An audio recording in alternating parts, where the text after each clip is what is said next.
switching out at least one of these Oscar logos. Cold open. I'm just doing some housekeeping. I'll stick that statue there. Ugh. As I put in the description, it is the night after the morning before. Thanks, Academy. Okay.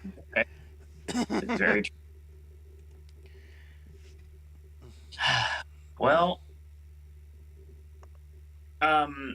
this is the end of award season officially. This is our prerequisite Oscar wrap-up show. And there are also things to talk about for the future of Popcast Network involved before the show is over. And as you can see by the title of the actual Popcast, why not answer some questions along the way? We're kind of just here to hang out with you guys and girls tonight, so we're going to have some fun. So yeah, we had a 2 hour, almost 2.5 hour live show last night, which a lot of our normal viewers just were not able to be here. So we're happy to see that at least a few of them are here tonight. So lots to talk about, and God knows how long we're going to go tonight. We're just going to sit back and try to have some fun. We all could use it after last night, without question. My name is Owen. Joining me as always, we have Ashley. The revolution will not be televised. Yes. Okay. Insert reference here. Sure. That's fair. I have to drink my water. So yeah, let's just go to chat right away, because that's what the show's about tonight, honestly. It's about our live chat. And it's about the conversations we're going to have with our live chat tonight. Also introducing the Popcast Movie Club, which is going to be getting its first show in a couple weeks. So get ready for that. But we got to put a close on the book that is the 2022 Academy Awards, as well as the award season in general. So we've got a lot to talk about. And we've got live chat, and we're glad to have everyone back tonight. Cassie says, hi, everyone. Hi, Cassie. Spencer Reed. I've never seen that name pop up before. Welcome, Spencer. He says, hi, guys. New to chat. Worst Best Picture winner since 2010. Now I have to look up what won in 2010. Well, the answer is The King's Speech, and I already looked into this. The one that I'm the least passionate about, which is the only way I can approach this because I don't hate any of them, is Nomadland. Yep. Because I know everybody wants to say Green Book. Nope. And the thing is we've made our opinion of Green Book known in the past, but the thing, if you're new, the way I look at it is, like I thought Green Book was really funny and had some really moving performances in it and some great performances in it. Sure. But I know a lot of the criticism of Green Book lately especially seems to come from it not being a good representation of real life. Which I get, but I've made it known for a while now. My approach to any movie based on a true story is remember Denzel's first scene in Training Day when he's reading the paper and he says it's 90% bullshit, but it entertains me. That's pretty much how I approach any, like, unless I know the events personally, that's pretty much how I approach, like, documentaries exist for a reason. If I'm going into a movie that's clearly a Hollywoodized version of real life, I'm just gonna see it as that and take it for what it is. So I don't hate Green Book necessarily, or I don't at all really. So yeah, I would say the one I'm least passionate about is probably Nomadland. I mean, personally, I really like The King's Speech a lot. I love the artist. And then, obviously, love Argo. Huge mark for Argo as we go through the schedule. Argo and The King's Speech were kind of opposites for me. Where, when I first saw Argo, I loved it a lot. And when I saw Argo again, I wasn't as into it. And that was before even its awards run. Whereas with the King's Speech, it was just like, oh, this is clearly Oscar bait, and it was beating The Social Network, which wasn't good, but which wasn't good news. But um, in its own right, the King's Speech is really, really good if you rewatch it. I mean, going back to that, and I mean, obviously, I've got the list in front of me. I might as well just go with my personal opinion. You guys want to chime in, we can, because we don't really have a direction for the show tonight. Chad is going to progress the show, and that's just how it's going to be, because that's how this show was designed tonight. If you look at the lineup for King's Speech, it could have lost 127 Hours, could have lost to The Fighter, could have lost to Inception, could have lost to The Social Network, and it even could have lost to Toy Story 3 or True Grit. 2010 is a stellar year. Fan-freaking-tastic year. I love the artist. Love the artist a lot. Could have lost to The Descendants. Could have lost to Hugo. Could have lost to Moneyball. Maybe Midnight in Paris. I like Midnight in Paris a lot. I'm just getting from my personal vantage point. Like, obviously, I didn't talk about other things, but I mean, I'm not going to. I love Argo, obviously. Silver Linings Playbook, my favorite movie of the 2010s. So I can't go against it at all. Django, obviously. At Lincoln, these are all options that could have beat Argo as well. And even to a lesser extent, like Life of Pi or Beast of the Southern Wild. 2012 was a great year too. Yeah, very good one. 2013, 12 Years a Slave. Obviously, like, I'm big on American Hustle, and I went down with that ship, but Dallas Buyers Club could have won, and The Wolf of Wall Street could have won. Even Philomena could have won, honestly, in Nebraska. You didn't go with the obvious one. Gravity was, like, so exceptional. I'm not a Gravity guy, Ashley, you know that. Well, I didn't, but... The fact that you could get something like that, like an adventure thing, wrapped into 80 or 90 minutes, when Michael Bay gives us 2.5-hour Transformers films. I'm glad that we're on as much of a feat and an accomplishment as Gravity is. I love that we're on the same page that one of Gravity's biggest accomplishments is that it's an hour and a half. Yeah. It is. I'll give it the point that it's short. Yeah, it's not like I don't want to open wounds. It's not like Dune. It doesn't drag on. It's quick and to the point and does what it needs to do.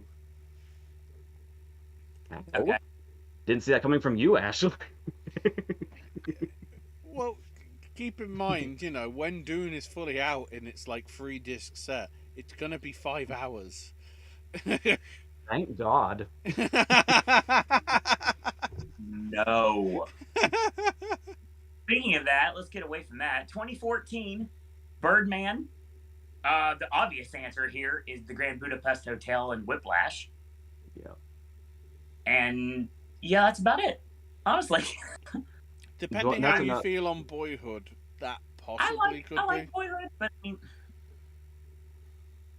American Sniper was good. I mean, Theory of Everything was okay for what it was. Same with The Imitation Game, but I mean, yeah, it speaks for itself. Boyhood has really grown on me over time. It's understandable. Let's go with 2015. Spotlight won. Another strong year, though. The Revenant. Room. I was big on Brooklyn, honestly, but I don't. It's not everybody likes it. So I mean, for me, and The Big Short to a lesser extent. But I mean, that's mine because The Martian was fine, but I mean, and that's as far as I'm gonna. Don't you dare downplay The Martian. The Martian is incredible. I've probably seen The Martian 50 times at this point. The Comedy Globe winner that is The Martian. The movie's hilarious. I don't blame the Globes. The Martian is really funny. I wouldn't rule out Mad Max either, because that's the closest that I think we've had to something possibly winning Best Picture that's actually a mainstream film for a while. Well, again, Ashley, I'm sure you probably don't recall because it's been almost 10 years, but I did not like Mad Max, so... And I had to defend the fact that I didn't like Mad Max. It wasn't my cup of tea, and that's the reason why I used it to decide how I had the feelings about Dune, because it's the same concept. Something everybody loved, most of my friends loved, but I just couldn't get into. 2016. Well, obviously La La Land did win, so I'm going to keep that away from it. Hell or High Water was good. I really enjoyed it. Yeah. And normally Hacksaw Ridge would be something I'd go for, but it was good. I loved Lion. Lion was really good. I can hear you. It sounds like you're going alphabetically. Don't you dare overlook Fences. No, I'll get there. Fences is on that list too. 100%. Fences is definitely on that list. He doesn't want to mention Arrival because. No, I'm just going with what I wanted to win. Honestly, Shape of Water. I love Shape of Water. I really did. Get Out. It would have never won, but it would have been awesome. 3 Billboards is obvious. And I was a Lady Bird guy, so I mean, I'd like to have. That would have been nice. Yeah, the thing about 2017 is obviously 3 Billboards was my horse in the race. Yeah, totally.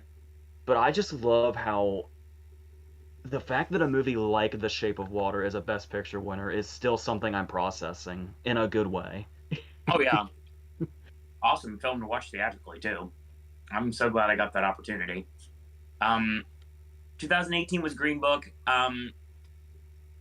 Black Klansman. My horse in the race, Bohemian Rhapsody. Never thought I'd ever say this, but The Favorite. Yes.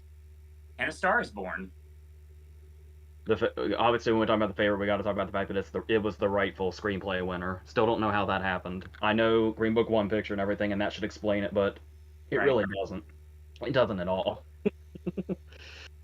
Now, I'm sure chat's like, I'll get to chat because there's a lot of things to talk about when I finish the list here. We're almost done. Parasite. I mean, 2019 was a great year. Yeah, Irishman, Jojo Rabbit, Joker, I'd say to some extent, Le Mans '66, because I'm not calling it Ford v Ferrari. Yeah. This doesn't usually happen. When I did my top 10 in 2019, I think there were 6 picture nominees on it, which is insane. I mean, as a shoot, if you really look at it from the perspective of what could have won Best Picture or what I would have liked to have seen win Best Picture, the only thing I never would have thought about is 1917 and Marriage Story. And Marriage Story was solid. I just wouldn't give it picture. But everything else, Once Upon a Time in Hollywood, Joker, Jojo Rabbit, 3 of my absolute favorite movies of the year. The fact that we had, and I'm not one of those people that throws this word around. The fact that 2019 gave us 2 masterpieces from 2 masters is still, I can't believe those movies are the same year, and I was there to witness it. I'm trying to work out which ones are the 2 masters. Oh, come on, man. Yeah, director Bong. Yeah. I mean, he's there, sure. He wasn't one of my 2, but I appreciate him a lot. I haven't seen him make a bad film yet. All right, so almost done.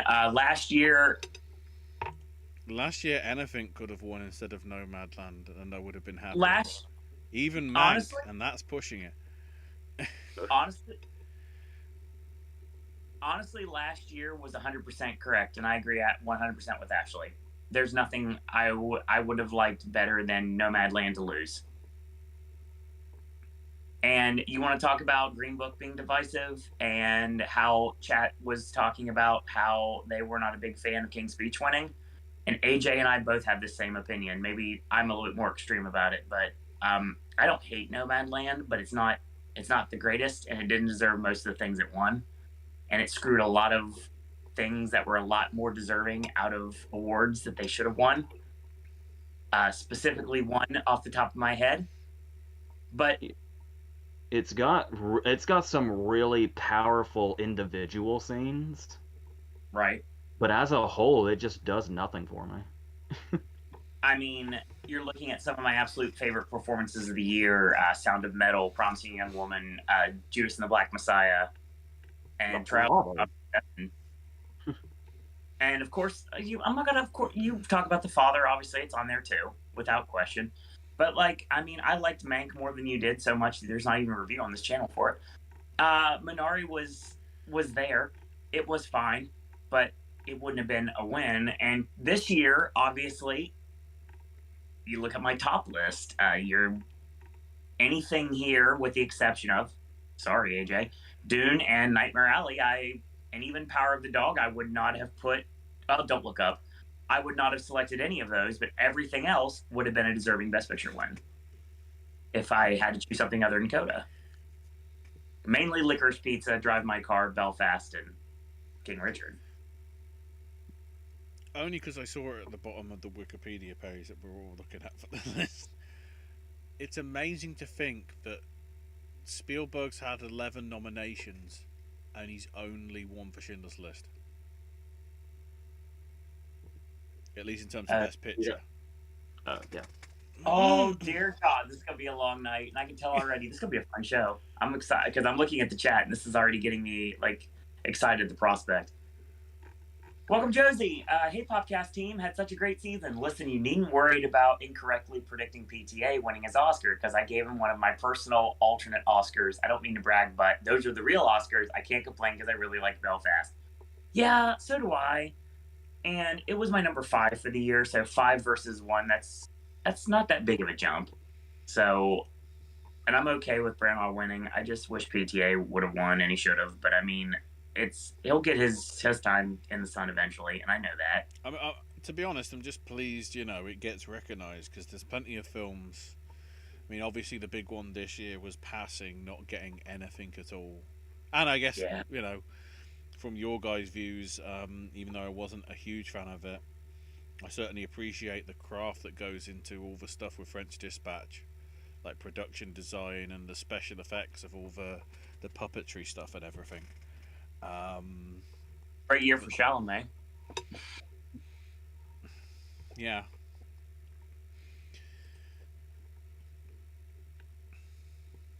So Josie continues. So happy for the team of Coda. Hope this opens the door for deaf ASL performance opportunities in the future. I think that's definitely a certainty at this point. Something I did like that I only just noticed by looking through my subscription feed once I looked at it on my tablet after we were done last night.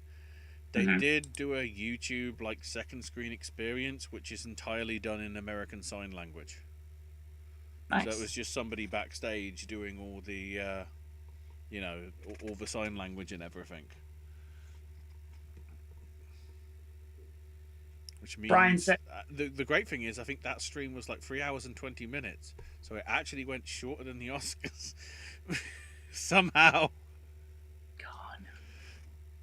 Yeah, apparently we're not going there yet, but I mean the ratings, it worked. The ratings were better this year. That's the annoying thing. It was a worse ceremony and the ratings were up.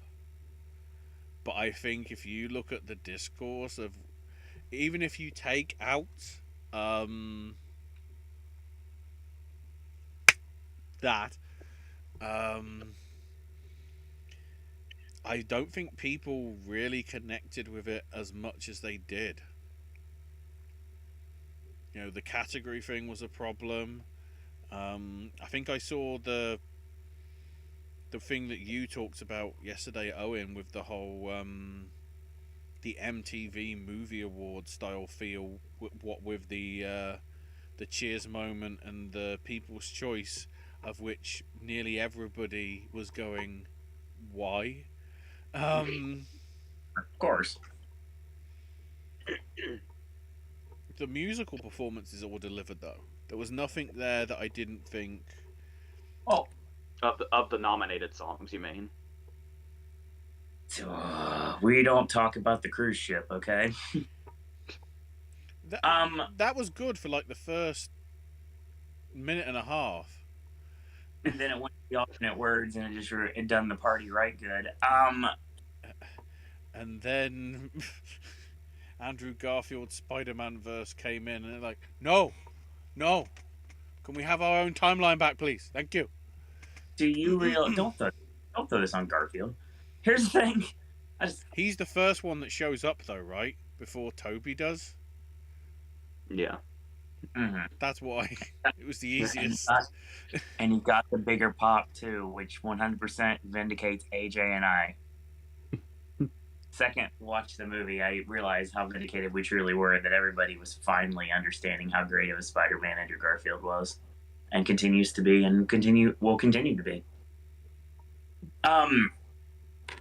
So yeah, we talked about the performances. There's one thing that was never mentioned on the show last night. There's a lot of like bouncing around and everything, but there was one thing that was never mentioned, which is hilarious in the long run. You know, we never talked about, and something that never really got mentioned on the broadcast. Obviously, Van Morrison was too busy to show up to the Oscars. So needless to say, they didn't go with my Bruce Springsteen idea either. They just left Down to Joy not be performed on the Oscars or mentioned at all. Bar when they actually mentioned it in the nominations. That's it, yeah. It wasn't like nothing. Nope, sorry. We knew ahead of time it wasn't getting performed at all, right? It was never really confirmed. I think it was confirmed a few days beforehand that Van Morrison was not going to show because he was committed to his tour dates. It was around the same time that we knew that Hans Zimmer wouldn't be making his way across to possibly, and what turned out to be actually, accept his best score Oscar. All right. And we are moving on. Brian says, hey guys, last night I don't know if it was one of my best nights or one of my worst because I got 22 out of 23. Holy shit. You missed documentary short.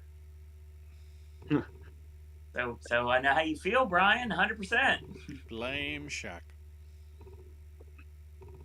No, I just blame the fact that I shouldn't have went against my instinct. I still won, but I mean, I would have had that point. And had I not gone for the Hail Mary, I probably would have had those points too. So they're the only one, and I said this last night, and I'll say it again now there's more people in chat. The only thing that would have tripped me up would have been editing. Because regardless which direction I would have went, I never would have went for Dune for any reason. So I would have also had 22 out of 23 if I would have went with what was obvious or what I thought was obvious and not trying to knock it out of the park with a surprise. Yes, that's me with fucking Summer of Soul. I think the windshield wiper was an inspired choice too. That's probably not something that I know a lot of people would have went for. It helps having seen all of them though. If you don't, like I don't with some of the other movies this season, it did help being able to see the shorts this year and all of them. That matter. Yeah, because I think the fact that it just looked the most traditional from what I'd seen is why I said box ballet. Box ballet is good. I just had a feeling it wasn't going to be Robin, even though that seemed obvious. So I feel a little vindicated, but not completely, obviously.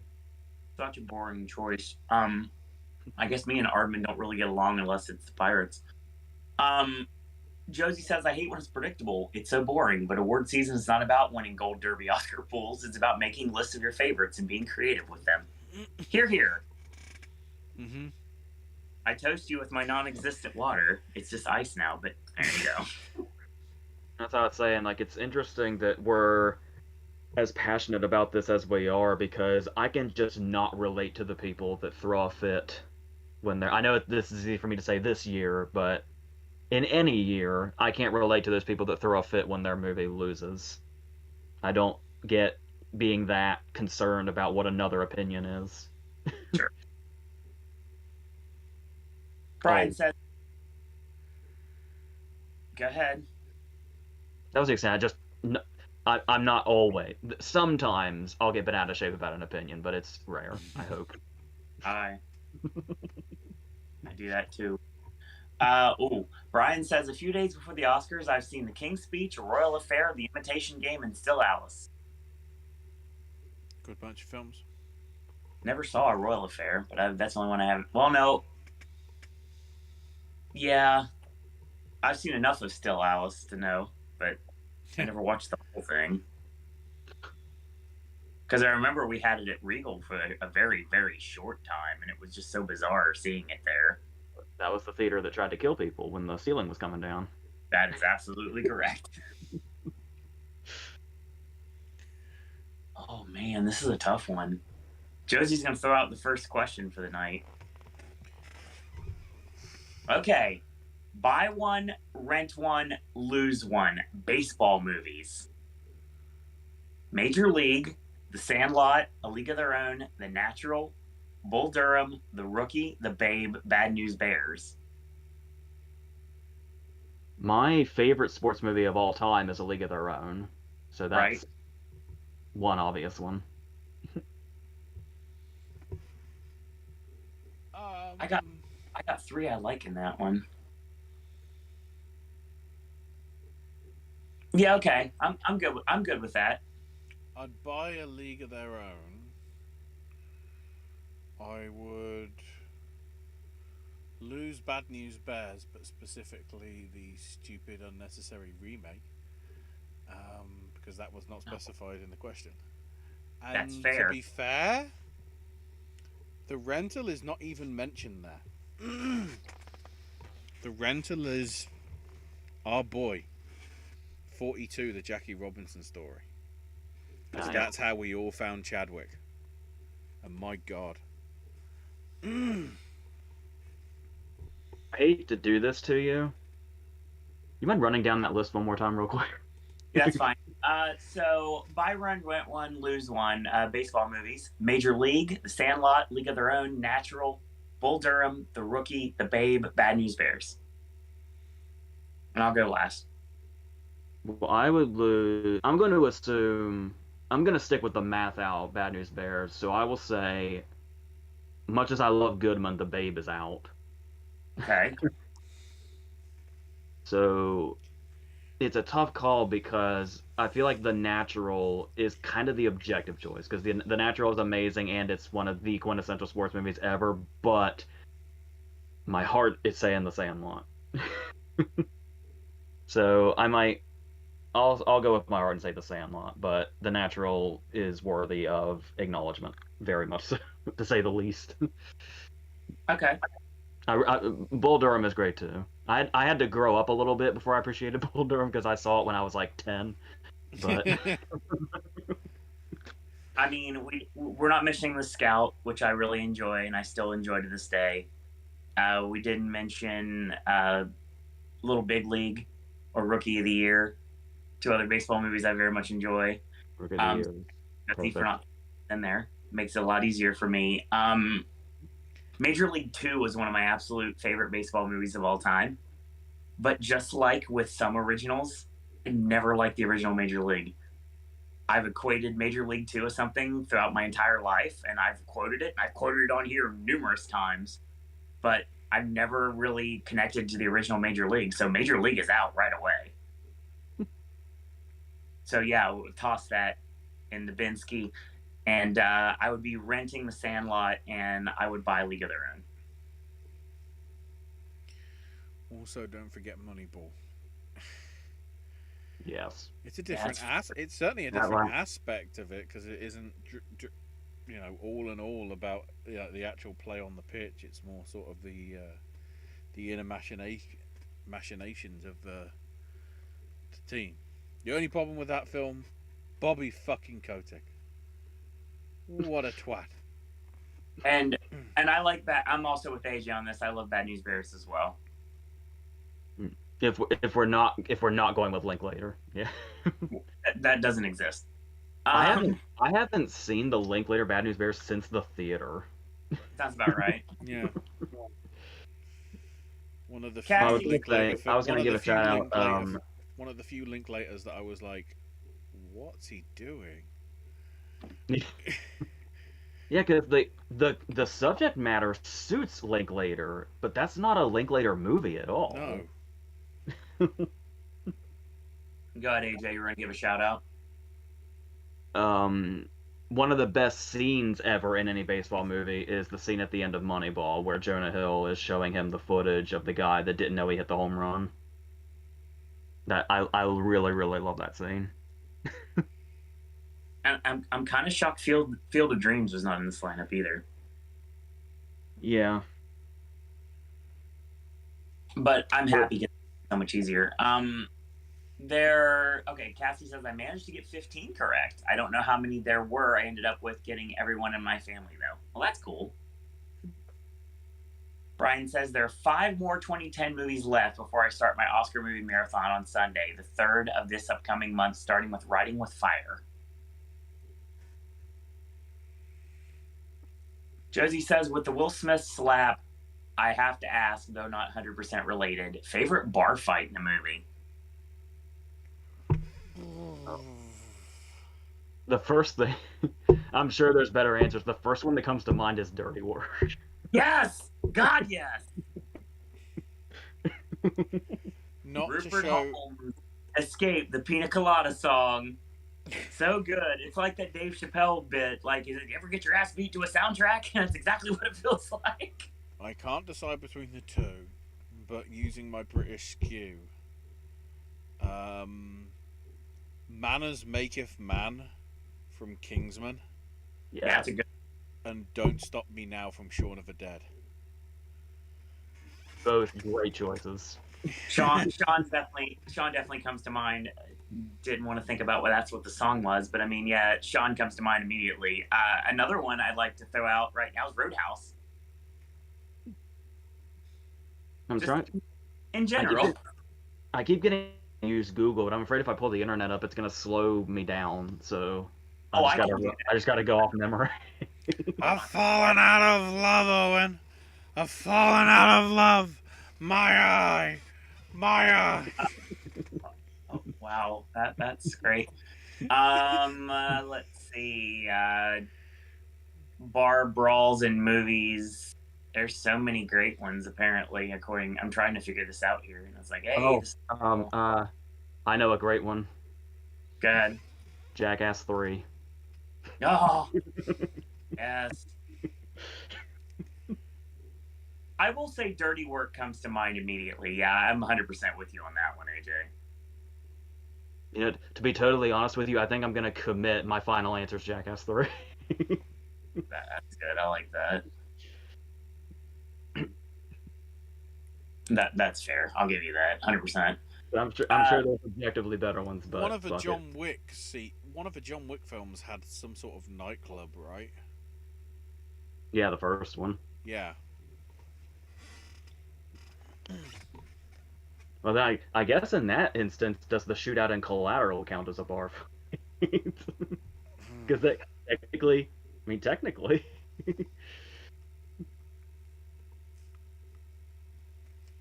I mean, you want to Bastards. The Mexican standoff in Bastards. I'm assuming Josie's question was referring to brawls, but I love that we've graduated to shootouts. It escalates just like a bar fight does. From Dusk Till Dawn. Oh God, the whole movie's a bar fight. Yes, it is. Well, half the movie's a bar fight. Yeah. And we are moving on. As I'm trying to keep up on as I feel like we keep going in and out of live according to my screen, so it's like I'm losing everything, so that's great. I love that. It's happening. It keeps happening. It's fine. It's making everything change a little bit. Oh God. Oh, so much to talk about. That's the reason why this show exists. Brian says, I have set it to record tonight as it airs on PBS, but I found a way to watch the yak. Yes. Thoughts on Taylor Hawkins passing? I'm still butthurt I didn't get to see Studio 666 before they pulled it out of the theater. And that's why I'm butthurt. Because I mean, it was nice that it got a cinema release, but at the same time, if that's the last thing we got from him, could it have been something better, please? Foo Fighters or Nirvana?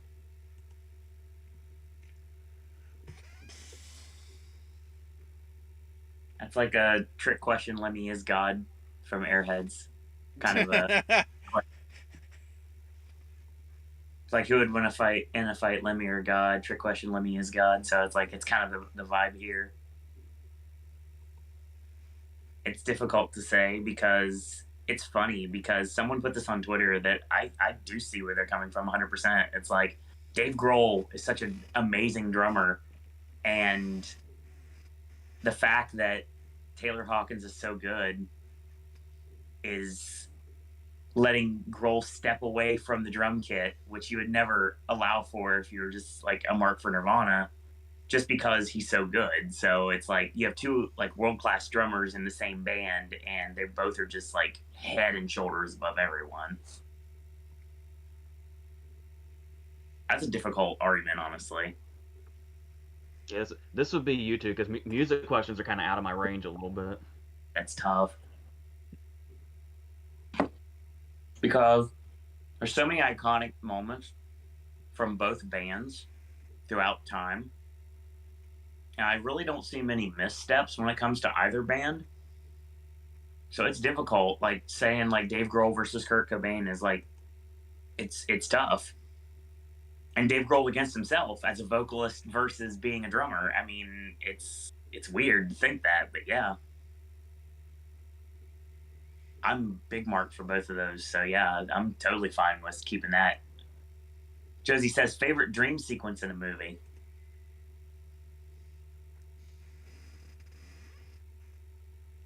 First one that comes to mind is Gutter Balls from Lebowski. Gutter Balls is great. I would have to say, again, I'm just going by the Hans Zimmer track name because it sort of reflects everything. Dream is collapsing. The final bit when the dream goes to the dream and they have to do it, otherwise they're all gonna die. And then DiCaprio gets trapped because he don't get out the dream. Like, Is it cheating to say The Wizard of Oz? No, it's listed on here. But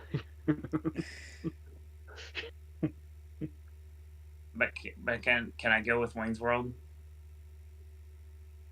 I mean, Which one? Doodle-a-doo.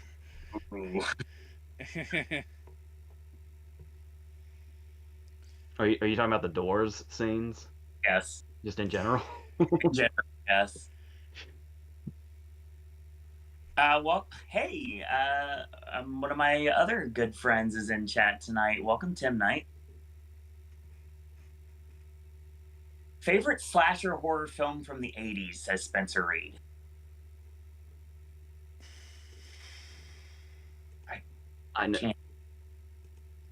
I know there's a more inspired answer, but I'm a huge sucker for the original Nightmare, but I would need a list because there's so many of them. Well, I'm a Ghostface guy, so I don't really have a connection to 80s horror like most of my contemporaries do. There's an unseen movie, or not completely unseen, but an underseen movie that the Raimis were involved in called Intruder, which I think is from '89. That one's pretty wild. I remember seeing that. I dig that one a lot. I'm looking at the list to see if there's any of them that come to mind at all, but no, not really, because I don't really have a connection to 80s horror like everybody else does, so I can't really give one. Oh, Josie goes, buy one, rent one, lose one. Beethoven, Isle of Dogs, Turner and Hooch, Homeward Bound, Oliver and Company, Best in Show. Oh man, you know what one I'd get rid of? I didn't connect to Isle of Dogs. Jeez. I really hate saying that, but I just didn't. That's ironic because that would be my buy. Because I have many times on all the different streaming services and like DVDs.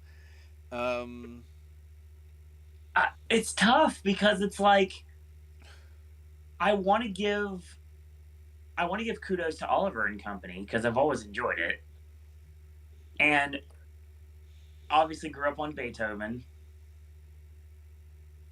And it doesn't take a rocket scientist to realize what I'm going to say for Bye. Obviously, I'm going to go with Best in Show. That's easily the best movie up there for me. Well, no offense to Oliver Platt, but I just hold the other two up in such regard.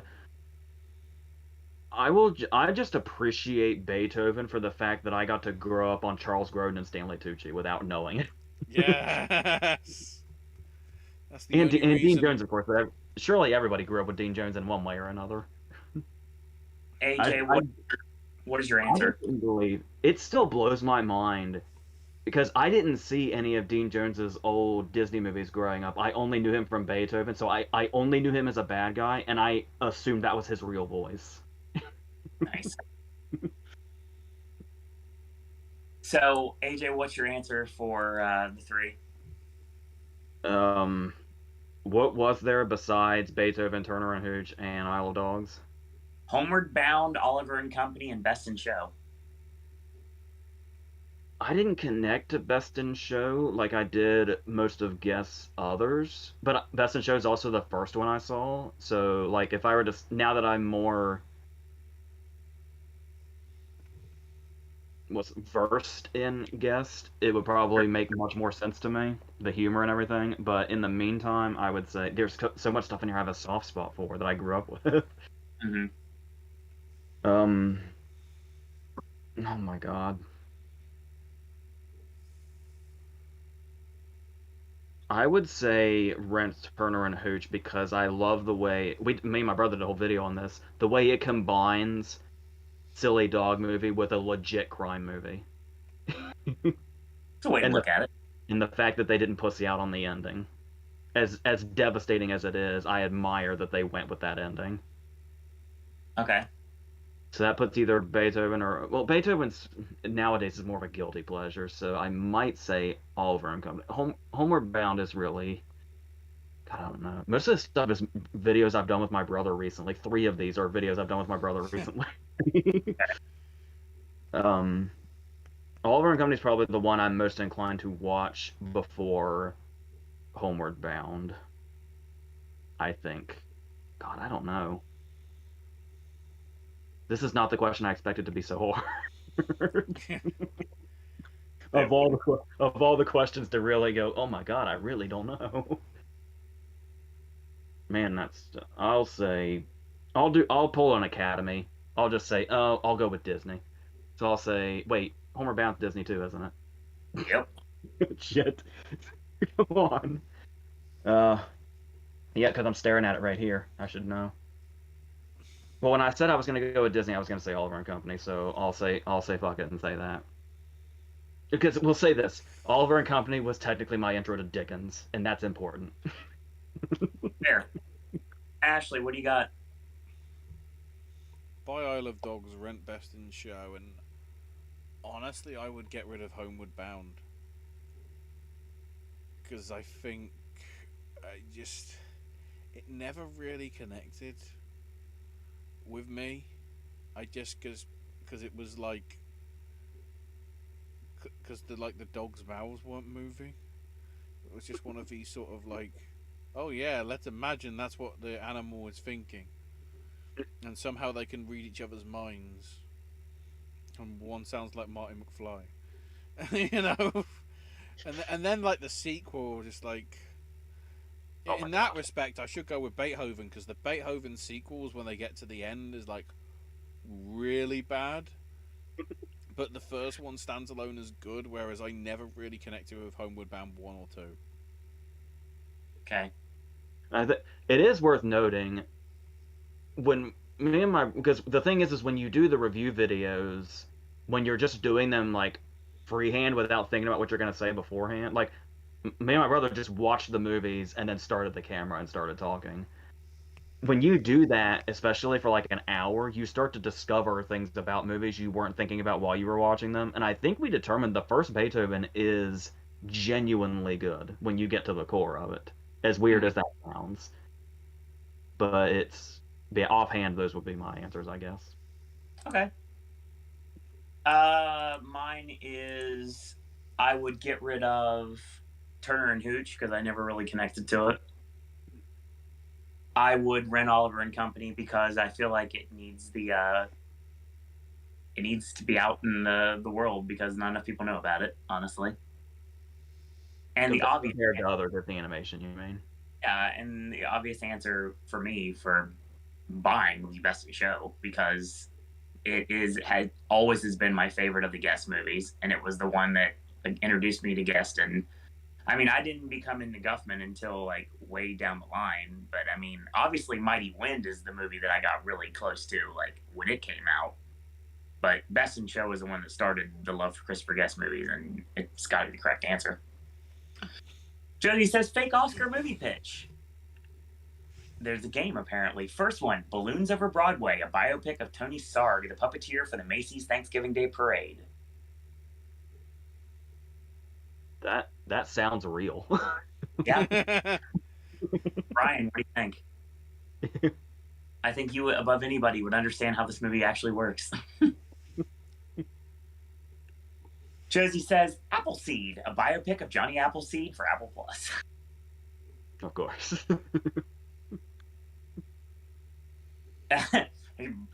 Pot kettle right here. Brian says to Josie, a person who made some Macy's Parade content here. To be fair, if we're really getting technical, I know it'd be impossible because of technological things, but the Appleseed documentary needs to be exclusively for the Apple Pippin. That would be perfect. Wouldn't work, but you know. As the late great George Carlin once said, I believe I have gone too far. Yes. I have lost everyone with that reference. Yeah.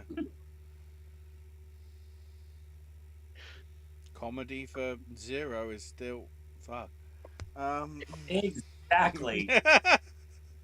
Only of the tall variety, Ashley. Tall we'll get pole. there. Tall pole. So Stamps, says Josie. After a mailman's truck breaks down, he and his family go a cross-country road trip delivering mail. So Paperboy. Except with not with newspapers. So I'm imagining this being a Pure Flix movie that would come to about 7 different theaters.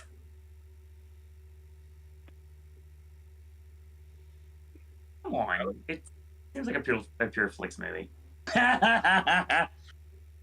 Josie says Gravity sucks. There it is. I don't think it sucks, but yeah, I'm not a fan. Oh, Spencer Reed has a question for you, AJ. Uh-oh. Oh, God. Somebody's been watching the channel. So you guys need to go get a drink ski or food or just get ready because I might as well start doing surveys right now because AJ's going to be in here for a minute. AJ, top 3 favorite Blunt performances. Oh, man. Hold on. Austin Knight, will we ever answer this question? Oh, shit. Well, Yep. First off, before I say anything, I'm going to do surveys now. you know how when a parent is asked a tough decision, their response is, that's like asking me to choose between my children? That's a shoot. Well, the one that holds a place in my heart because it's the one that really turned me around on her is Sicario. That was the one where it was like holy shit. And I feel it's a quick. There's so many, because my quick first 2 answers are Sicario and the first Quiet Place. But looking at because what's happening, you're right. I don't know how long this is gonna take. I'll try to do this as quickly as I can. I love this show. This show's gonna be fun. This is because Popcast. because it's like because it was like I was gonna say, because look at what she does in My Summer. If you know the ending of My Summer of Love, the whole performance changes entirely, and you can see the performance in two ways anytime you watch it, which is stunning for that being her first like real movie, and then it's like I'm gonna try not to take too long because if it's like, well, now that we're at My Summer of Love and we're at the beginning, might as well go all the way through. I'll try to condense this as much as I can. Um, she's a movie that a lot of people overlook simply because of the title is Salmon Fishing in the Yemen. Yeah. Her performance in Salmon Fishing in the Yemen is fucking devastating. So that one really sticks. Like Salmon Fishing in the Yemen is my go-to. It's Valentine's Day and I want to cry movie. Okay. People are learning things about me that they probably shouldn't now. Uh, We'll get there. Don't worry. That's what this show's all about, ladies and gentlemen. Welcome to the Popcast Movie Club. This is the pilot. A role of hers that's really, really complex and really, really layered that not many people have seen is Arthur Newman. That's another one where she has got that role is really tough. Like I think she herself said she had to read the script like 3 times before she even got it. So, God, and obviously her I know Julie Andrews is Julie Andrews, but she's gonna be my Mary Poppins forever, and that's just the way it is. But I would say, for the sake of argument, I would go ahead and say 1 and 2 are Sicario and A Quiet Place, with the third one being Girl on the Train. Is a lot of people thought she overacted in Girl on the Train, and I think it's incredible, and the way she like did how her character's supposed to be suspicious. Like we're really wondering if it's her the whole time, but it's also this really tragic performance, and it's like you don't know whether to feel for her or suspect her, and you're doing both at the same time. It's insane. Um, but as the Devil Wears Prada, her most iconic performance, it's endless. If I had to pick three to sum them up quickly, I'd probably go Sicario, A Quiet Place, My Summer of Love. Okay. But it's the whole resume. She's flawless.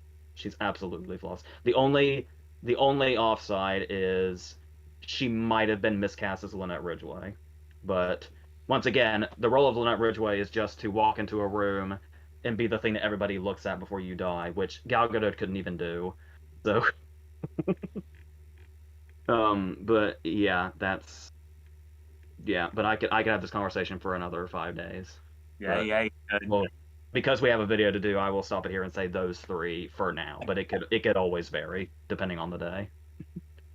This is going to be a fun show, everyone, because this is an idea of what we're going to get into with Popcast Movie Club. Because not only is it going to be talking about a specific movie or set of movies for the show, we're also doing this little thing called Q&A and housekeeping, and this is exactly what we're talking about here. Something I need to ask, because I've just looked and never realised. Is Animal Crackers any good? Not really.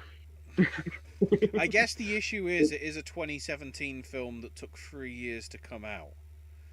Yeah. It's not, and the thing about it is she has probably the most throwaway part in it, which makes it worse. I remember it being, when an animated movie is more or less harmless, and you say it's cute, but you don't necessarily mean it in a condescending way. Just like it's harmless. That's pretty much where it is, I think. Okay. There's God knows how many of those sort of ones, like Son of Bigfoot, which had I think a different title for you guys. That sounds familiar, Yeah. but I can't play. It's like these films that are made in either Germany or Spain for their language, and then they get either the British actors or the American actors to dub in with it instead. No, it's Son of Bigfoot. That's what it was called. I have two more things on the blunt front before we go. That's fair. Talking about voice work, yeah, I forgot The Wind Rises. The Wind Rises is like the one of those that I will watch the dubbed version, because even with voice work, she creates a full character with full emotions that you can hear. And then the second thing I wanted to bring up is not only Sam Fishy, I also cry like a bitch during her last song in Into the Woods. Even if it's with Corden, it's still that scene ruins me. So That's fair. All right. Now I'm just determined to know when the English is coming out. It's a fun show, right? I check on it like every day. And I still have no answer. It's Hugo Blick and it's got Stephen Ray in it. That means it's going to be good because nearly all the other Hugo Blick stuff has had him in it. Kieran Hines is in it too, which has me really excited. So Josie says, the Star Maiden from Janice. Tired of wandering in the sky, the Star Maiden searches for the perfect home on Earth. Based on the Ojibwe tale, available to watch on the Criterion and HBO Max, a fake Palme d'Or winner. What was the title? The Star Maiden from Janice. Brian says, can't rank all the picture nominees 2010 to 2013, rewatching all the 2014 ones. Want to rewatch Big Short, Revenant, and Spotlight for 2015.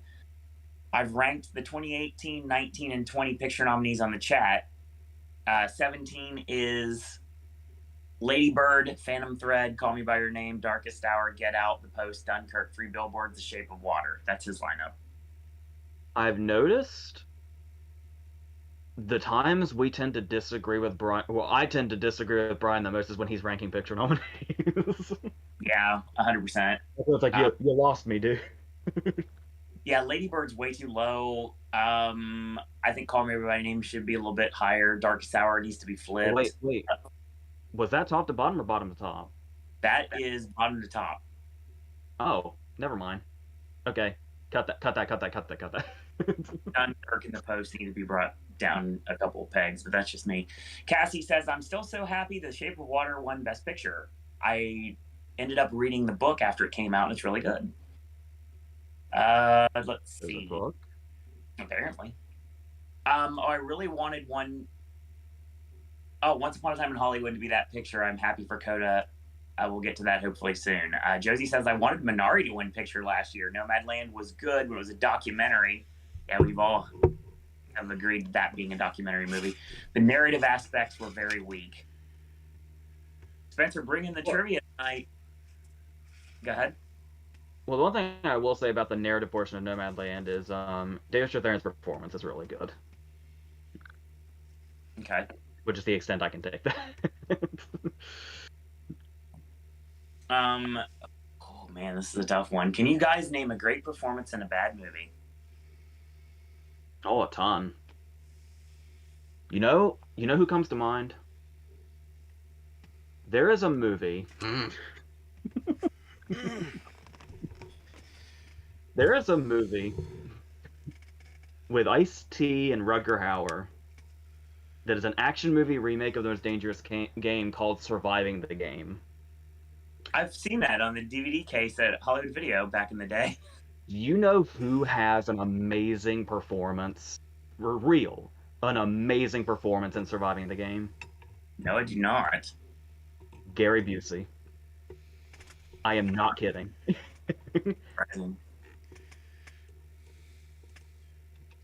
That's the thing. I mean, for a while there, Gary Busey was a real, legit great actor, and it shows in even the shitty movies from the 90s. It was only when he started doing meme shit that we kind of lost it. What was the question, or wasn't it a question?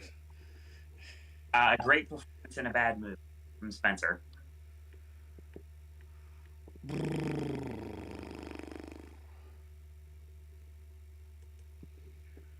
I'm even trying to think of like.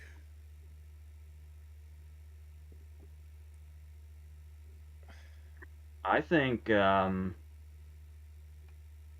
Help is a bad movie. Did you just read my mind? We're about ready to talk about Jessica Chastain and The Help. I mean, 100%. I was on that boat with you. What, like there? Seriously. God dang. I was like, let's throw some more love to Chastain. The Help's a bad movie. Yeah. Help's a very bad movie. What else? What else is bad? Chris O'Dowd and Bridesmaids. Yeah. I absolutely hate that movie. Oh hey, while we're on the topic, how about Blunt and Gulliver's Travels? That'll be mine. But since you bring up Chris O'Dowd, It probably helps that I saw it for free,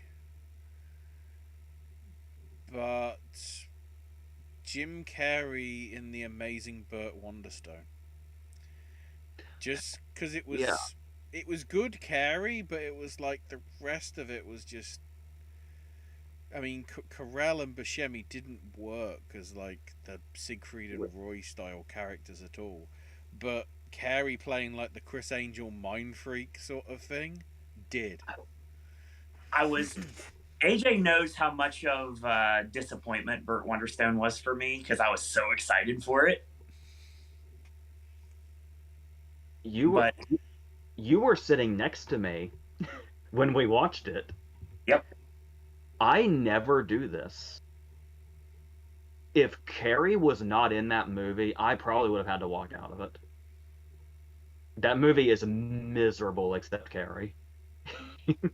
speaking of miserable, I'm trying to figure out if there's anything I like from Deadpool or The Hangover. I think Ed Helms is great in The Hangover. I think, like I said, I think it's because he's the character I relate the most to. Like if that situation happened to me, I would be Ed Helms. I'm trying to think of other movies that I absolutely hate that are like great performances. I feel like those are good like go-tos. I think we're gonna keep with those. So Josie says, Sound of Metal, Minari, and The Father were the best, I think. Can't wait for Florian Zeller's upcoming film, The Sun. Which is I think another one of his plays. Yeah, that's what it looks like. Josie, is this a triple question or this is just a comment? Let me know. Films celebrating their 30th anniversary this year, other than White Man Can't Jump. Reservoir Dogs, The Last of the Mohicans, The Cutting Edge, Basic Instinct, Far and Away, The Crying Game, A Few Good Men, School Ties, Unforgiven, Newsies, Death Becomes Her, Mom and Dad Save the World, Noises Off, and The Hand That Rocked the Cradle.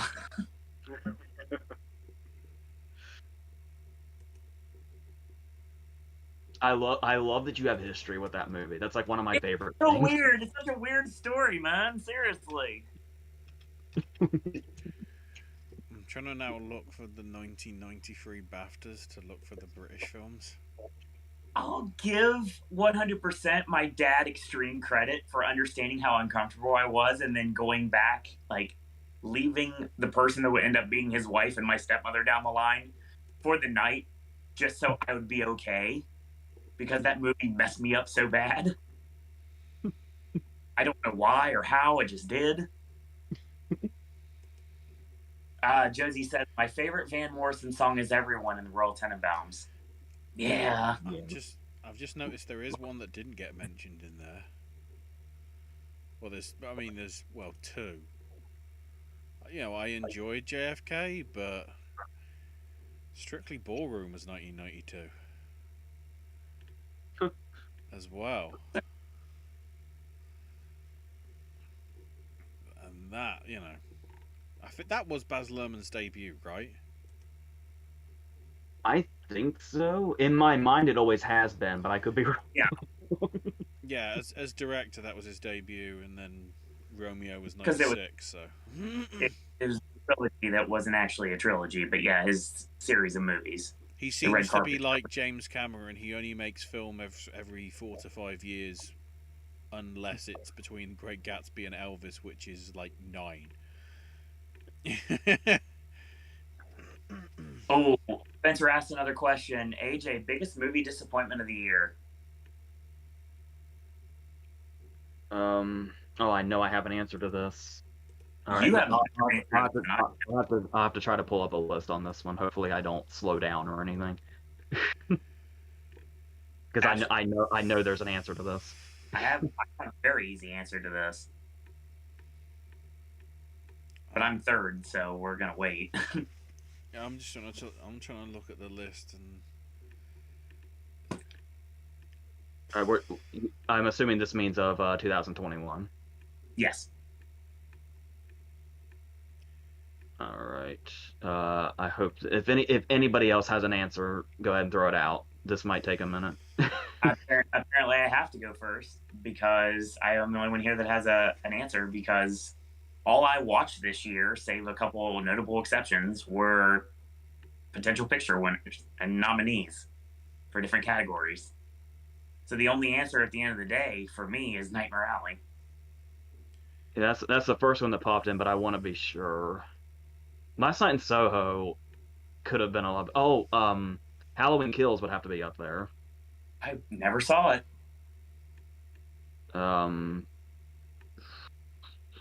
Halloween Kills might be the answer right now, but let me scroll down the list here.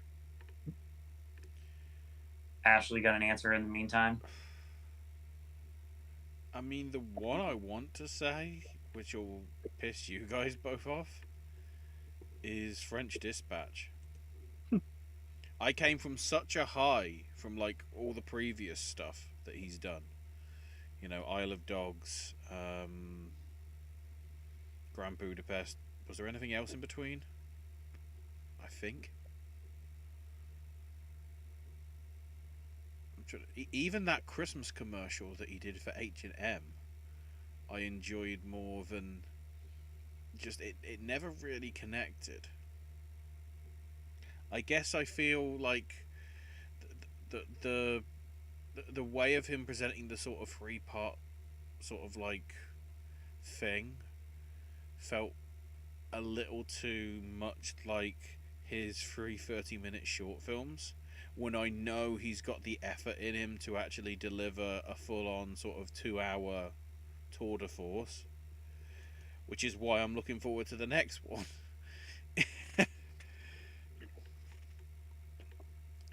Okay. I'd probably go with that, in all honesty, as the most disappointing. I have a shout out, and then I have my real answer. Okay. My shout out is Cage's output. Willy's Wonderland and Prisoners of the Ghostland both suck, and they should not have. With those concepts and with Cage, those should not have sucked. Especially him teaming up with Center for Prisoners of the Ghostland. That should have been incredible, and they had an incredible setup. And Bill Moseley was in there, and somehow that movie just fucked it up. But my real answer is Those Who Wish Me Dead. Oh wow! That is a major that, because the book could have been is a good book that could have been turned into a great thriller, and it was fucking Taylor Sheridan, and they dropped the ball hard. I don't know how that happened. Like, I don't hate that movie, but it's so aggressively mediocre when it could have been one of the best, like a Hell or High Water level thriller. But I don't know what the hell it ended up becoming. And Bernthal should have been a much bigger character, because in the book he's basically the main character. I felt like Bernthal was barely in the movie. And Bernthal would have been a great lead in a movie like that, alongside Jolie. Like, the two of them together having equal screen time. That could have been incredible in a Taylor Sheridan movie, and I don't know what the hell happened. Okay. And the villains were super downplayed, too. You would never guess how incredibly intimidating they are in the book, based on whatever the hell Gillen and Holt were told to do. I'd say that's definitely my answer, with Halloween Kills being pretty close too.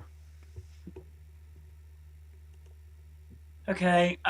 Real quick, I did not see it. Ryan's gonna call me out on it, so I didn't get to do it because I missed it because there's so much messages in chat. It's hard to keep up with it, Brian. Sorry.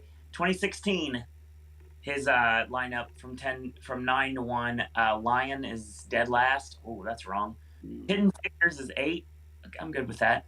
Hell or High Water, Hacksaw Ridge, Moonlight, Fences, Manchester by the Sea, Arrival, and La La Land. Interest by the Sea and La La Land are a little high, but Well, one of those is wrong.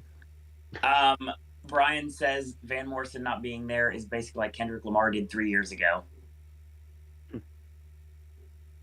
Tim says Rock versus Smith. I mean, whose side do we take? Yeah. I mean, God. like I was saying, not to get too much into it, but as somebody that is looked up to Will Smith for as long as I can remember, and I guess I can't express this enough. Fresh Prince basically saved my life when I was a teenager. I gotta go with Rock on this. That was crazy. And there's one other aspect I wanted to touch on because I feel like people are misinterpreting something.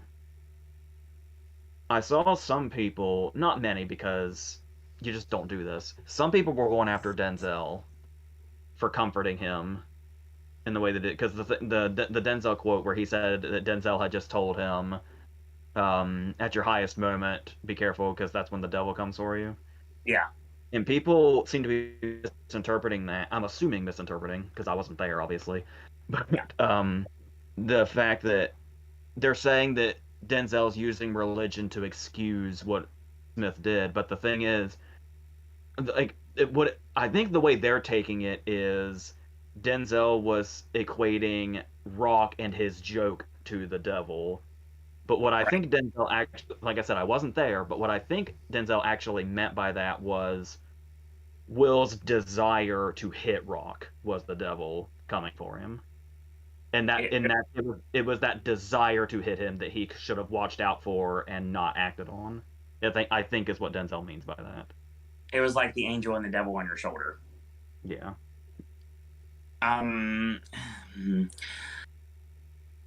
I there's lots of things I could say, some of which I may have said last night, some of which I'm definitely not going to say right now.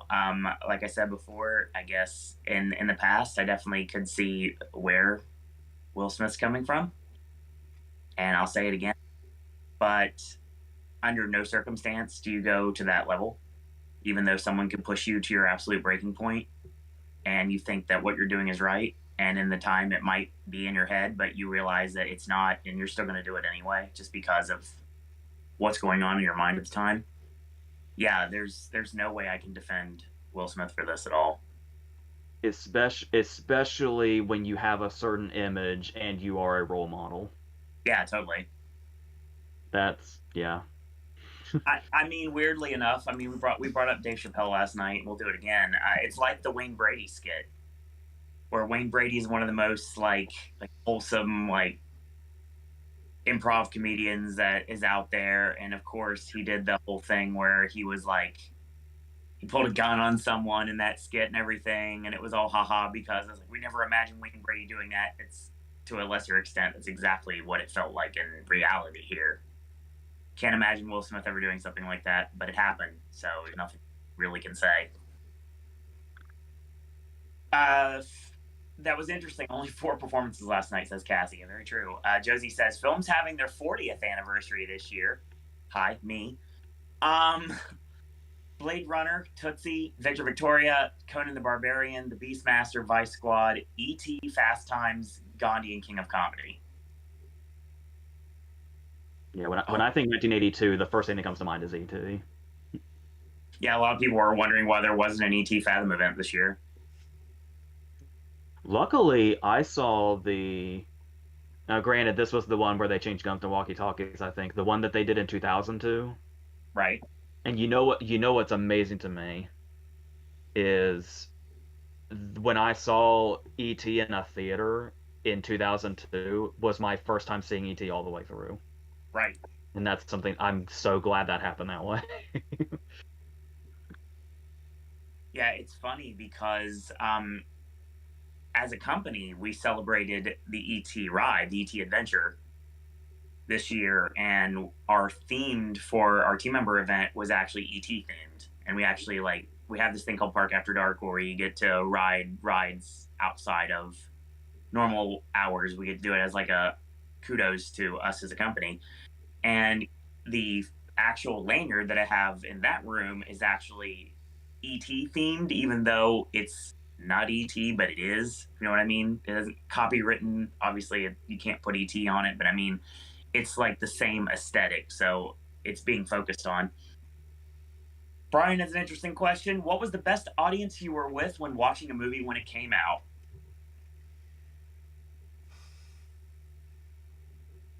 I mean, AJ knows where I'm coming through when I say Fahrenheit 9/11. For once, we all agreed, and everybody marks out the second that word comes down. I have a weird answer to this. Because you would think it would be some iconic movie, right? There is a movie that I equate in my mind to the reason I like being in a reactive crowd during a movie. Jackass? No, but that's a good one too. It's definitely up there for sure. Both times we saw Jackass 3 in a sold-out theater was amazing. That's why I knew I had to see it in a theater, like an actual sellout theater, and I don't normally do that. I watch things in the morning, but I actually purposely watched it in a packed theater because I wanted that reaction.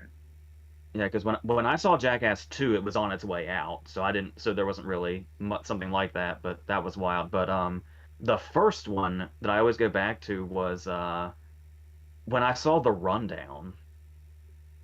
Okay. It was packed and it was an amazing crowd, and that movie's already really fun anyway. Mm. And like everything got reactions. It was I think seeing The Rundown in a packed theater at 12, I think, is what got me hooked on having that shared experience. Which was The Rundown again? That was the Peter Berg movie with The Rock and Sean Wayne Scott. Oh, it's another one of them. It's Welcome to the Jungle over here. Yeah, that's right. The original title was Helldorado, which I think is awesome. The stereotypical one is Endgame for the number 3 moment in Oscar's cheer history.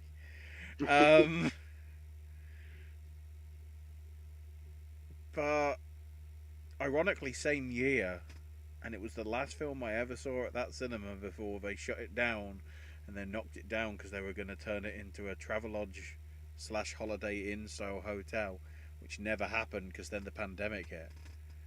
Jojo Rabbit for the shoe scene. Yeah. Oh, the gasps from totally. like nearly everyone. When I saw Jojo Rabbit in the theater, there was probably 5 people in there, and even the gasps from those 5 people were effective.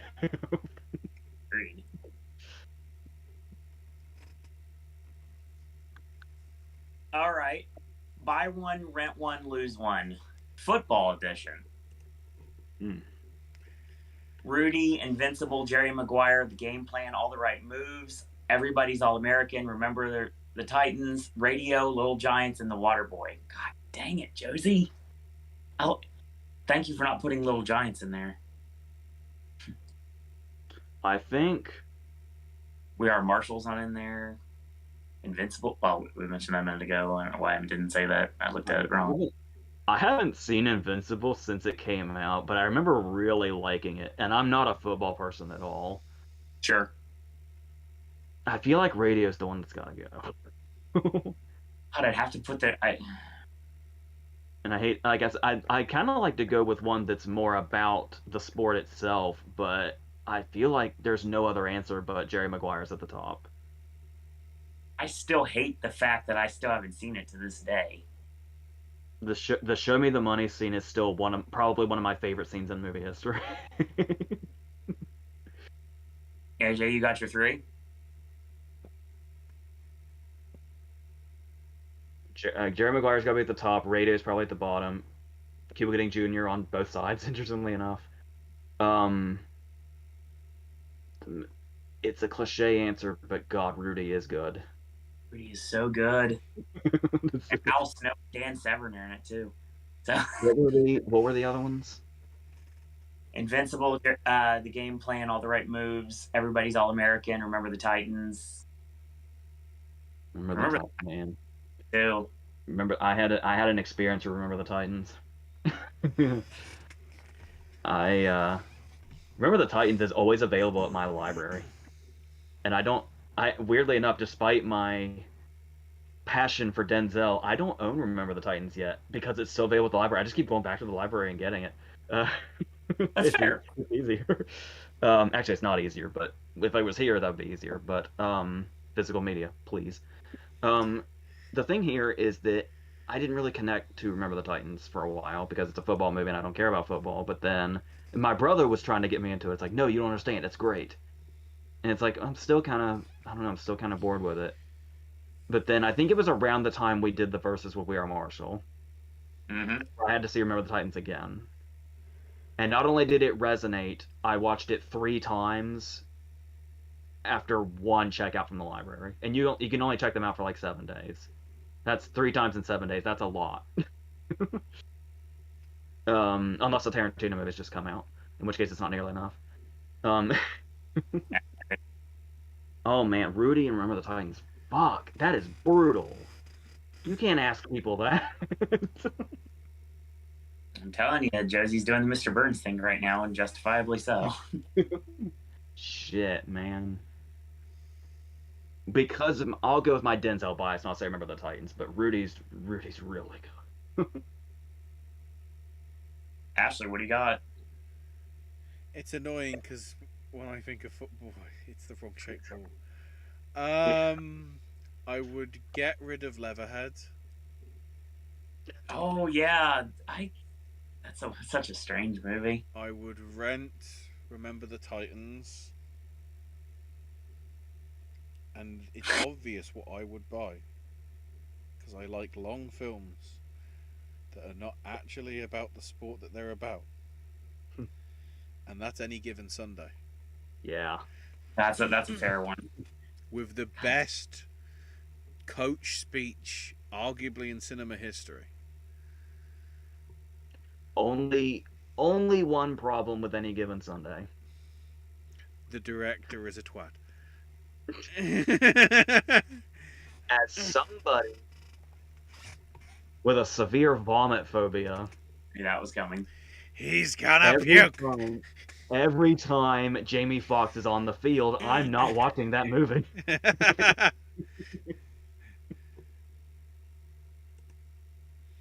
All right. Oh, by the way, I just kind of kept overlooking it. My apologies to radio. The game plan is the one that's out. I wasn't even registering that it was even in the list. I'm trying to think. We're gonna. I'm with AJ on this. We're losing the game plan. I would have to. Honestly, I just want to say if we're gonna rent one, it's gonna be something I haven't seen, potentially, not necessarily something I have. So my first instinct was rent Little Giants, but I love it so much. But I feel like I'm gonna rent Jerry Maguire so I can actually watch the freaking thing. And the easy answer for me, we talked about Goldfinger yesterday when we talked about Tony Hawk at the Oscars. I want to go back to Goldfinger again. The song "I Love You More Today Than Yesterday" from The Waterboy. Now, if we're talking soccer, Coming to AEW. If we're talking soccer ball, I guess Escape to Victory would have to be the buy, which is stereotypical, but it's just I do like the fact that has a happy ending despite the match ending in a draw, because of course the happy ending is they escape. I mean, the clue's in the title. Rental, Early Man, I guess. Inspired. Well, it's like there aren't that many sort of. I guess also Shaolin Soccer. That was actually a pretty good martial arts thing. And then the worst, the Goal trilogy. They made 3 films about this Brazilian kid that went to Newcastle United, that glamorous side. And then somehow he went from there immediately to like winning the Champions League at Real Madrid. And then the 3rd film, oh look, he wins the World Cup. And that came out in 2014, the infamous time when Brazil got knocked out in the semi-final 7-1. Awkward. And there is something else. We mentioned the Dwayne movie that got mentioned was The Game Plan, but there was another movie that came out right around the time Invincible did, I think, which was Gridiron Gang, which is one of the most cliche movies probably ever made. Like but for some reason I remember liking it in the way that it's basically Dwayne's Coach Carter, is basically what it is.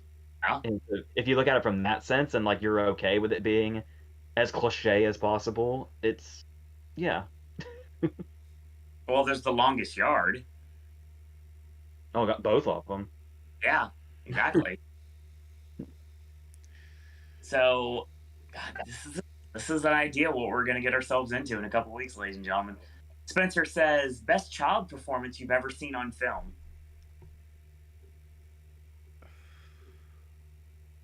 Anita, Granville, and these three, probably. I'm all about evil, vindictive children. In that, I think people are more familiar with the remake, which is the Children's Hour, but these three is the great one. I mean, I'm gonna throw. I feel so much of just like you could tell what movies I watch. Versus I'm going to answer these questions. AJ has like these long, grandiose answers about these avant-garde films that I've never heard of before, and Ashley's going to do the same. And the next thing you know, I'm going to throw out something that came out in the last like 15 years. So, how old is Diane Lane in A Little Romance? She's got to be considered a child in that, right? That was like 1979. Well, I mean, speaking of E.T., Henry Thomas. Yeah, absolutely, yes. Honestly, like Chloe Moretz and Kick-Ass, Abigail Breslin and Little Miss Sunshine.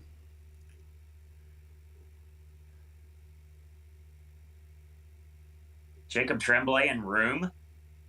Yes.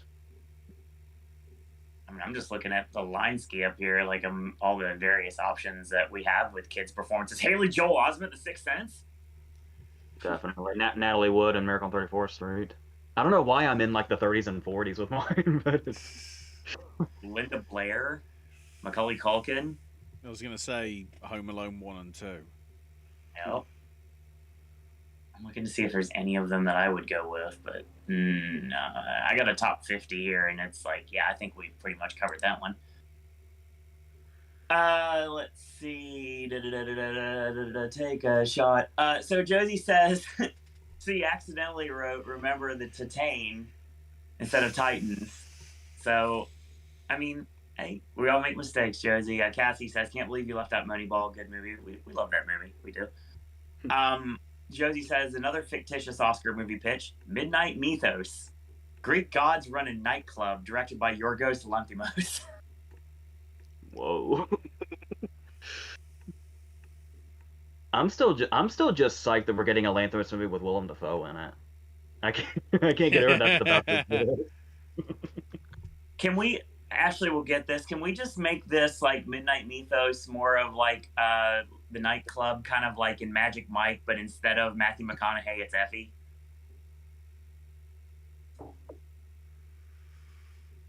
Yeah, him and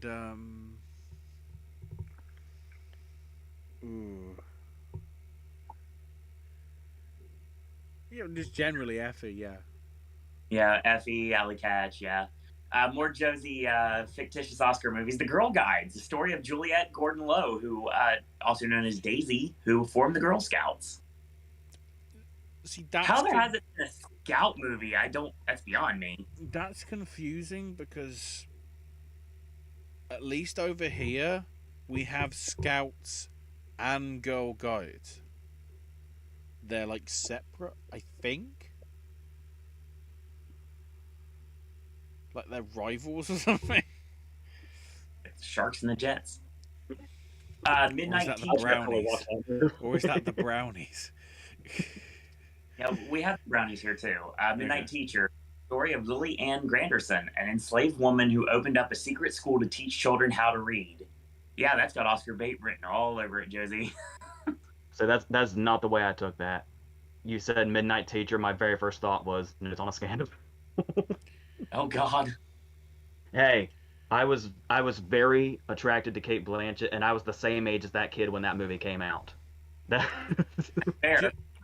In Okay. in all honesty, if we're talking, you can't really do it because it basically became Schindler's List. But the actual story of Sir Nicholas Winton, the guy that got the actual kids out of the camps and into, I think, nearly all the UK. That infamous clip that always does the rounds every year or so around Holocaust Memorial Day, where the entire audience surrounded him are all the kids grown up or relatives of the kids that grew up. So Brian actually has the list of what his last remaining 2010 movies are, at least for a while. The Iron Lady, Beast of the Southern Wild, The Ides of March, My Week with Marilyn, and Beautiful. That's a whole lot of Athens right there.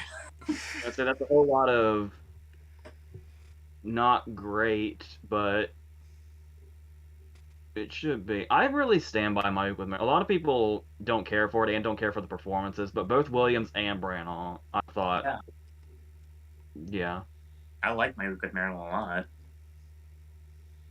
because the just the profound nature of after all of Branagh's Shakespeare stuff, actually playing Olivier, that's like just seeing that felt so gigantic. And a lot of people don't like the portrayal of Marilyn in it, but it was like once again the way I take my in quotes biopics or true stories is I'm already assuming it's bullshit. I'm just basing it on what the movie like the performance it's doing to tell the story that is in the movie.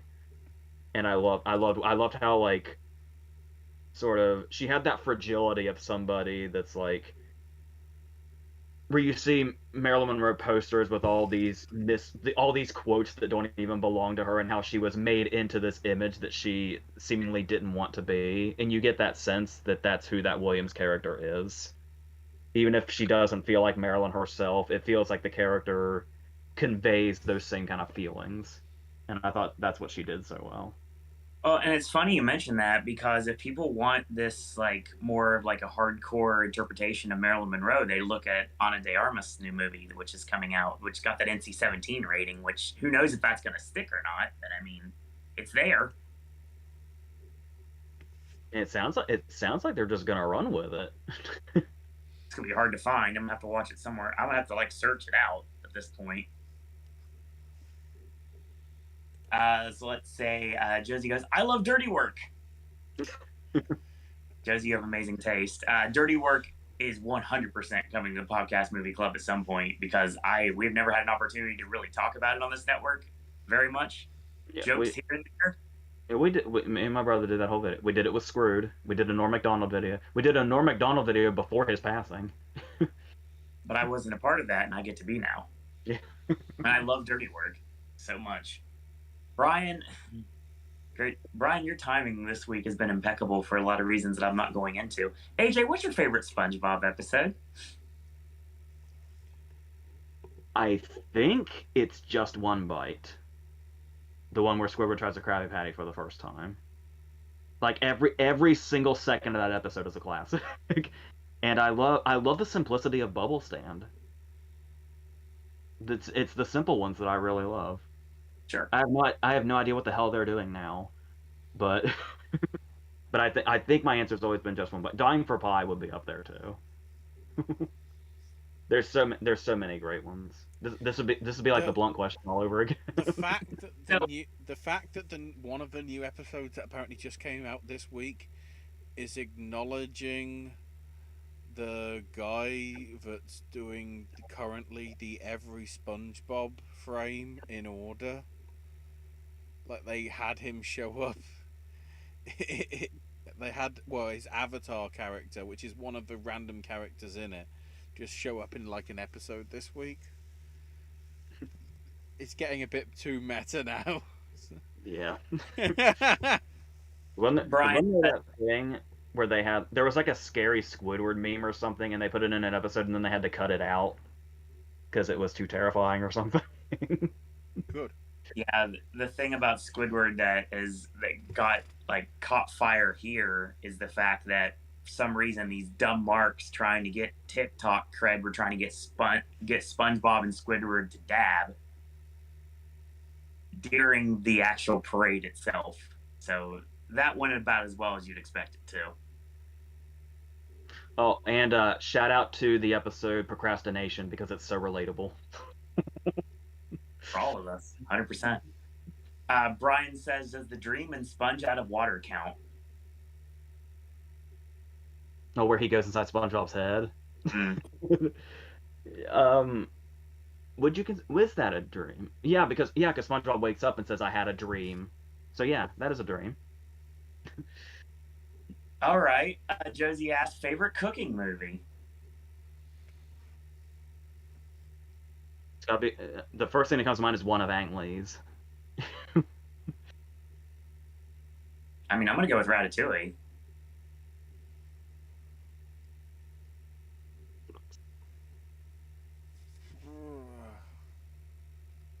Waiting. Ratatouille. Chef was pretty decent. Waitress. The pie scenes and Waitress are divine. Oh, Waitress is for a lot of reasons. Yeah, I'm a fan, 100%. Ashley, you have a favorite cooking movie? What's the one that's like set at the diner?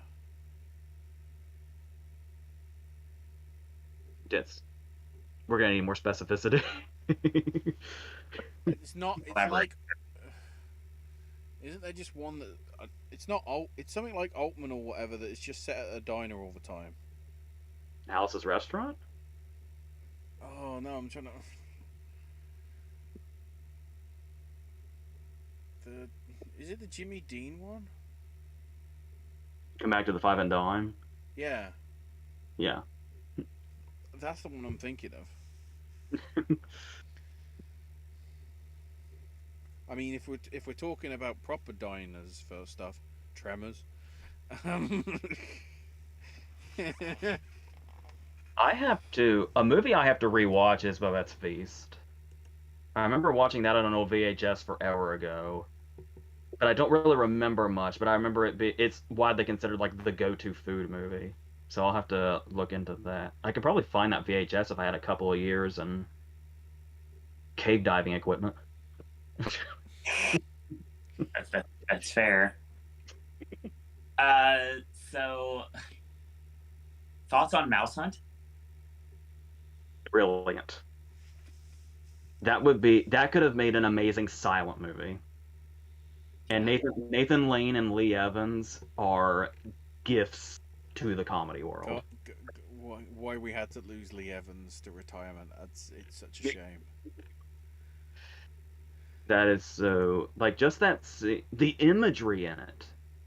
It's easily Verbinski's most visually pleasing movie, and he's known for all this big shit. I don't know how many times me and my brother watched that movie, but it's as funny every time. It never loses its luster. Okay. Oh, there's so much. Hold on.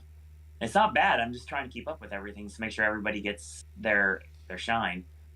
Favorite Chastain performance, says Spencer.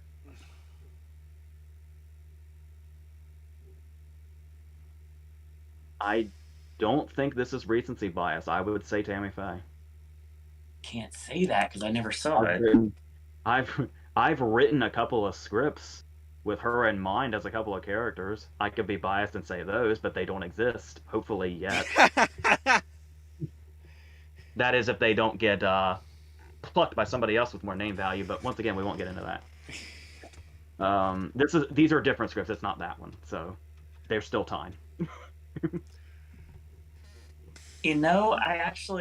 The movie is not something that's much to write home about, but I liked her in Molly's Game. Yeah. Oh. Yeah, really, really close behind Tammy Faye is the Tree of Life. The fact that she did so much without words in the Tree of Life is what moves me. Sure. Ashley, do you have an answer? I think it technically counts because it was in the cinema. But, Salome.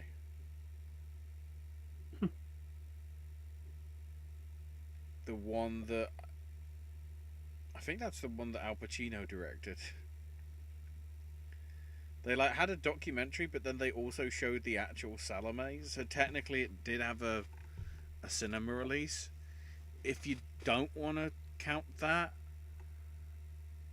I'd probably say Mama. Yeah, Mama's good. Mama's really good. I support that answer wholeheartedly.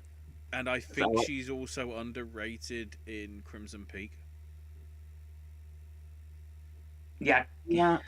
She really leaned into the camp, but that was probably for the better. Yeah, but then when she did it for Dark Phoenix, that flopped. And then she worked with Kimberg again. What the fuck? Okay. So we have another question from Josie. Favorite wedding scene in a movie? Thank you for the emojis, Josie. I appreciate them so much. I'm assuming these are wedding scenes and not receptions. Yes.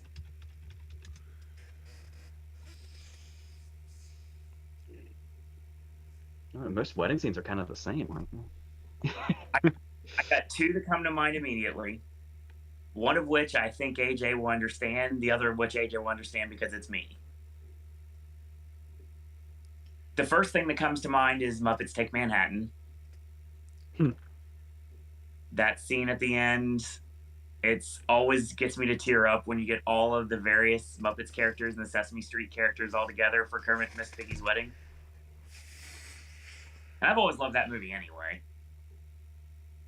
But if you want to talk about a little more, I can't say recency bias, this movie came out a long time ago, but I will say right now that when it comes to me personally, a wedding scene that always gets to me is A Walk to Remember. To this day, I can still say that 100%. I know it's not technically a wedding, but On Her Majesty's Secret Service. Nice. Just because of the way it just builds and just seems natural, and then, I'm a bunt! Damn you! And it still drives me crazy. She was never addressed as a character ever again. And she's the one that did it. Only because the actress died literally weeks after. She did such a good job, they didn't recast it. Which must mean that Telly Savalas must have done a terrible job because they gave it to Charles Gray. Who was already in You Only Live Twice. Yes! Blofeld, why do you look like Hastings? I think I have an answer to the wedding thing. Because it's so hard to find a movie that actually has... Most movies about weddings, the wedding scene itself is almost skipped over, usually. Right. But I think I have one. And it's really, really random. So, I've made it known that I'm not an Edward Burns fan. Yeah. Because his movies are a little self-indulgent, and he's not a great actor. But he did one movie that I really, really liked a lot. And that was a movie called The Groomsman. It was him, John Leguizamo, Matthew Lillard, Donald Logue, and Jay Moore. And Brittany Murphy was the bride. And it's about them. And the end credit sequence is the wedding. and it's like whole movie footage of the wedding, and it's the thing. Throughout the movie, they have a band, the five of them, Mm-hmm. and they're performing. They're rehearsing to perform for the reception, and the back and forth in this end credit sequence is the preparation for the wedding itself, and this performance. And the performance is John Leguizamo singing Billy Squires' "My Kind of Lover." Okay. None of the actors are actually playing their instruments, but Leguizamo's really singing. And he said at the Oscars last night that he's not a good singer. He's not bad at all. It's interesting to the point that I love that scene. As soon as you said wedding preparation, I was just thinking Kill Bill Volume 2. Oh man. Because that's very well done.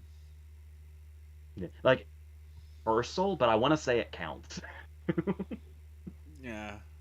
And then, just because of the honesty of it, Graduate. Because I Oh just yeah. like the fact that they're on that they're on that bus, and they're like, "We're gonna be divorced in 6 years, aren't we?" It was just like. Okay. Well, The Graduate, that brings us to Owen. Your answer has to be Wayne's World 2. It's correct. You're not wrong. The joke in Wayne's World 2, when the car breaks down and the song slows down until it stops, is amazing. Uh, we really have to put up with this? Can we get? I know it's like a small part, but can we get someone a little bit better than this? Carlton Heston comes up out of nowhere. Gordon Street. I once knew a girl on Gordon Street. That was a long time ago. And then, of course, he cuts this long promo, and like Mike Myers is crying at the time, and he gives him the direction, and he's like, "Thank you." Love that freaking movie. Brian says, and I know, obviously, I know the answer for me here. I don't know, but AJ, actually might be interesting. Have you ever watched Defunctland? And if so, what is your favorite videos from the main show or Defunct TV? Brian, I YouTube time travel like constantly, and Defunctland is something I have on a loop ski like constantly. And the thing that he did about FastPass and FastPass Plus, that video that was over an hour long, I've watched it a billion times. So I love Defunctland greatly. I love the stuff. I love the TV stuff. It's solid. I hate being the out of touch guy, but I don't know what that is.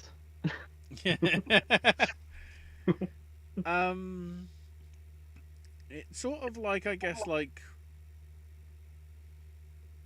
I don't want to say the hidden history, but obviously if you're only used to like the modern stuff, knowing the history of like some of the, like, I'm still amazed that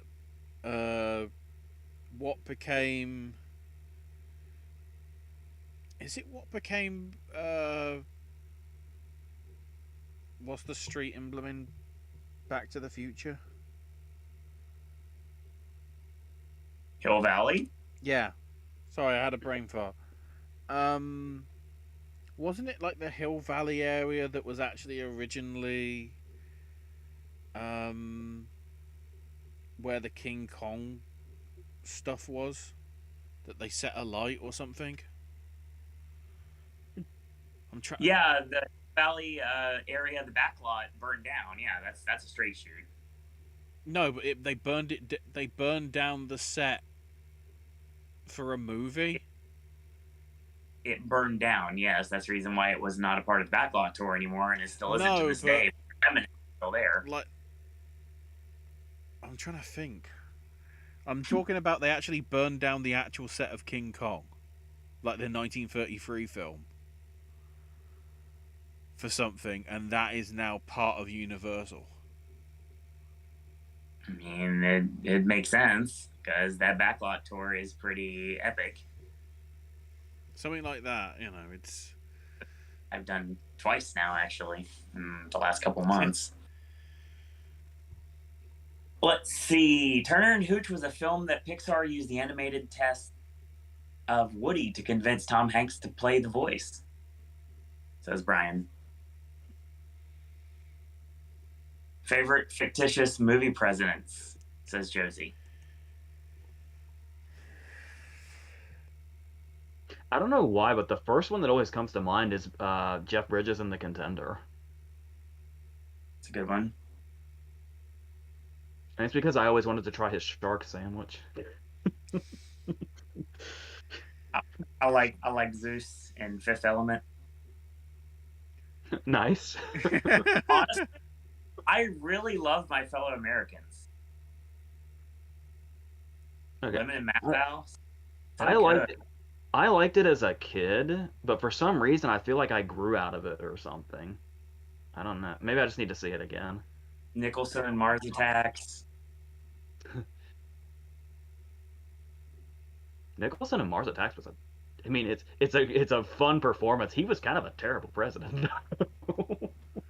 Billy Bob and Love Actually. Oh, that guy's a huge piece of shit. Now, granted, I know he never became president because he got assassinated, but Bulworth comes to mind. Yeah. Like Bulworth a lot, actually. Spencer says, favorite Anthony Hopkins performance?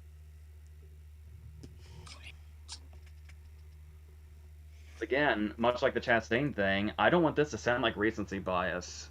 It's really even with Hannibal in the mix, it's really hard not to say The Father. That was another level even for it. Like, you would have never thought Anthony Hopkins had another level, and he did. I'm seeing if there's another answer to this other than Silence of the Lambs, Hannibal, or The Father. And I don't think there is, actually. Ashley, you have an answer?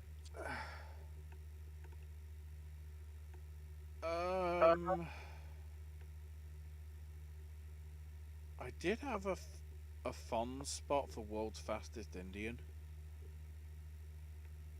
but that is because I'm into my sort of motorsport stuff.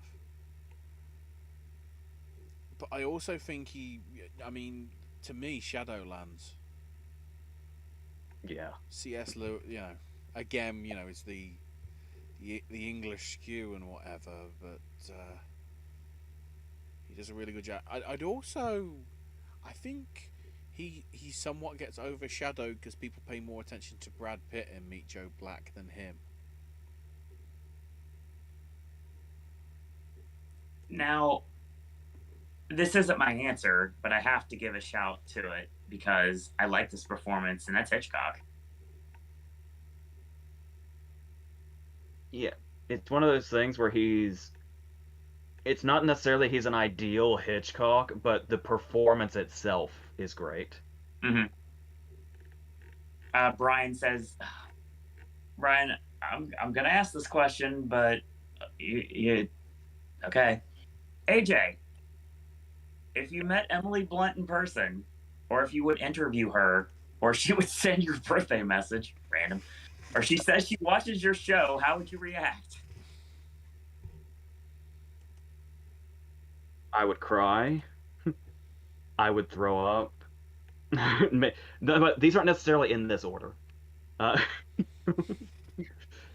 I would tell her why her career means so much to me. That's I would try to start with that, but I would probably freeze up, which would suck. But that would be further proof of because I freeze up in situations like that is why she's my hero, because she had something in her childhood and still now really that makes her not socially invincible, I guess you could say. Sure. And the fact that she's gotten to where she is despite that is what draws me to her the most, because I've been told my whole life, how are you ever going to get into the movie industry when you can't talk to people? Which is something she must have heard constantly in her childhood once she started acting when she was young. Mm. But then when she found acting was when she found something that she could actually do. And it's like, people ask me that all the time, but it's like, much like Blunt when she started acting, I feel like if I was on a movie set, I would know exactly what I was doing and would be able to convey it. So that's the first thing I would do is try to express that if I could. Then cry, then throw up, then pass out. Those three in various orders. It's fair. So Josie's another fake Oscar movie pitch. Miming on Bourbon Street, the story of a lonely mime on Bourbon Street, New Orleans.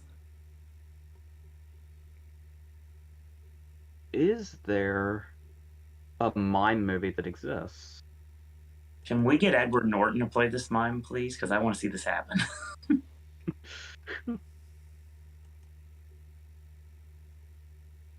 I always wanted to. A long time ago, I humored the idea of writing a thriller where the killer was a mime, so that when he's interrogated, he just taunts people. Nice. Speaking of that, actually, we're going to go with another Spencer Reed question. Favorite silent film? There's like a 4.5 hour French silent movie. This sounds so ridiculous. Dang. There's like a 4.5 hour silent French movie called The Wheel that's incredible. But I mean, it probably, in the words of Cliff Booth in the novel of Once Upon a Time in Hollywood, probably some Chaplin bullshit. I mean, I have to say the artist because I don't really have much history with a silent movie at all. It's obvious. It's a go-to. It's lazy. My serious answer is probably Nosferatu. That's fair. Ashley, do you have an answer for this one? I mean, I'm torn between The General and what every sci-fi film wants to be, and that's Metropolis. And Yeah. the fact that Metropolis has had like 8 or 9 different scores that are just as good as each other. It doesn't matter like which one you watch with which score. There was shit, another one came to mind and I just lost it. Oh shit. God, there's. I think The Man Who Laughs is silent, if I'm not mistaken. I've never seen it and I always wanted to. The Conrad Veidt movie that basically was the interpretation for the Joker. Yes. Yeah. Thanks to that Batman VHS video I remember watching when I was a kid, I know that to be because of that. The what is it, 1925 Phantom of the Opera That sounds about right. is great as well. There's also a Hunchback of Notre Dame from that era that's good as well. Good one. I wish I could remember what the fuck I was just thinking of though, that I lost. We'll get there. While we're thinking about it, Josie asked about the Manchurian Candidate. I believe that was on the shelf for many years before being released. I've seen the sequel and really gravitated. Are we talking about Frankenheimer or Demi? Probably talking about the original. Because that one's amazing. I couldn't get into the Demi version. Once again, it's weird. It's everything about that movie adds up. It should be amazing. But I think I didn't really connect to it when it came out, and then I saw the original after the fact, and I feel like seeing the original made me think even less of the remake, which I already wasn't connecting to. But remake is one I've always wanted to.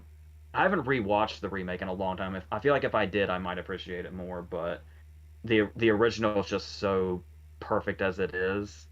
I hate to be that guy that's the anti-remake guy because I'm not that guy, but the original Manchurian Candidate is really, really hard to beat. So the best not remake of Manchurian Candidate is a Doctor Who serial that goes by the name The Deadly Assassin, because it's practically Manchurian Candidate, and the really good thing about it is standalone.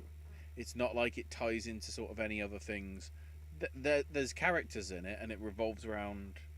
I think the basic plot is somehow the Doctor has to go back to Gallifrey for a crowning of a new Time Lord, and assassination gets involved and things like that.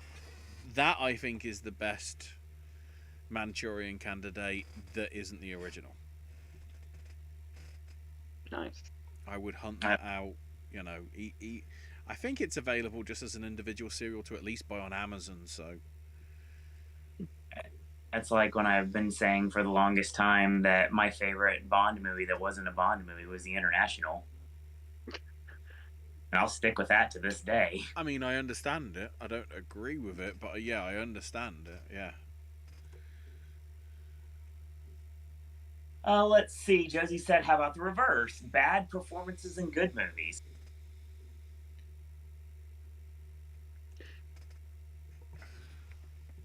I don't know what. Once again, it's always interesting when these questions come up and to see what the first thing that pops into your head is. For me, just now, that was Danny Nucci in Titanic. because the rest of that ensemble is perfection, and then there's Danny Nucci in there doing whatever the hell he's doing.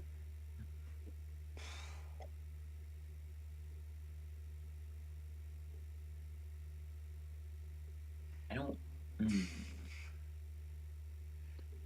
There's a lot of bad performances from like secondary characters in Nolan movies. Yeah. It seems a shame to say, but I do feel like Brando dialed it in partly for Apocalypse Now.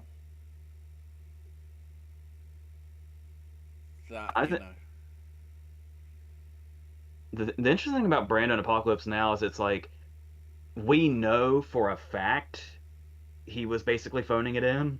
Yeah. But yet I feel like Coppola made it work. The way we see it. Yeah, maybe it's because I've seen the final cut version rather than either the original or the original director's cut. Oh man. Just the fact that we know the knowledge of he was barely present.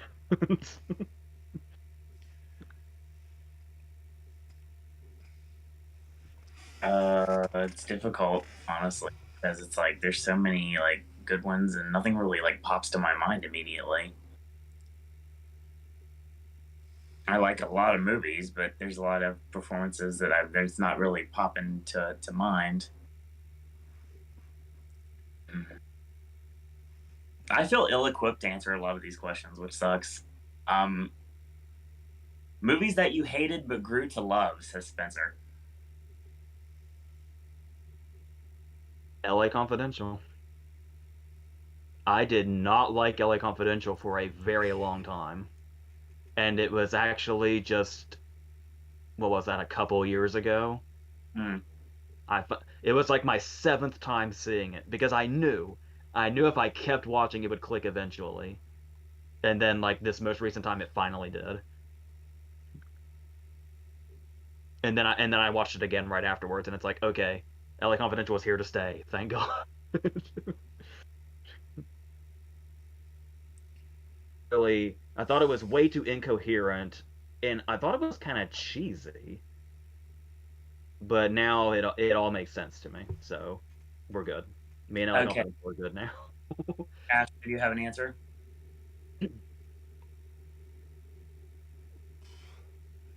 Batman Forever. I didn't like what Schumacher did, but considering what he then did with Batman and Robin, it helps to, and it does feel like it's more of an authentic sort of 90s blockbuster style thing rather than the 80s sort of gothic style that Burton did, and it didn't go, you know, and before we get to the sort of the modern dystopian stuff with Nolan. Forever I didn't like at first, but I now, you know, I would watch that like in a marathon. I'd try and leave out, I'd replace Batman and Robin with the 1966 one, which doesn't make any sense because of canon. But hell, even that makes me terrible happy. Return to the Batcave TV movie is better than Batman and Robin. I like Return to the Batcave, thank you. That makes me happy because I've always taken to Batman Forever, and I get so tired of defending it, and it's nice to see that like it can win people over now. By the way, Owen, we've talked about it before. I know your answer because it's one of mine too. I'm trying to figure it out, and it's not coming to my mind right now. Bronson. Oh God, yeah, that's a good one. Oh And yeah, we didn't. answer. The amazing thing is we didn't even rewatch Bronson. It was talking about Bronson that made us go from hating it to loving it. Right, this Bronson. God. Because I Freaking don't bitch. think that's ever happened to another movie with me where I never rewatched it. It was just talking about a movie made me completely change my mind on it. That's a fair point. It's crazy because we both thought we hated it, Yeah, totally.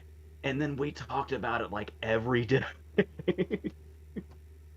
So I got the question wrong. So Josie's question earlier was listing the anniversary movies. Which one of those is our pick?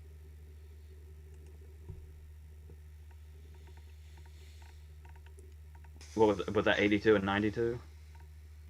Okay, so the 30th anniversary, White Men Can't Jump. I'm gonna put it in there anyway. A Reservoir Dogs, Last of the Mohicans, Cutting Edge, Basic Instinct, Far and Away, Crying Game, A Few Good Men, School Ties, Unforgiven, Newsies, Death Becomes Her, Mom and Dad Save the World, Noises Off, and Hand the Rocks the Cradle.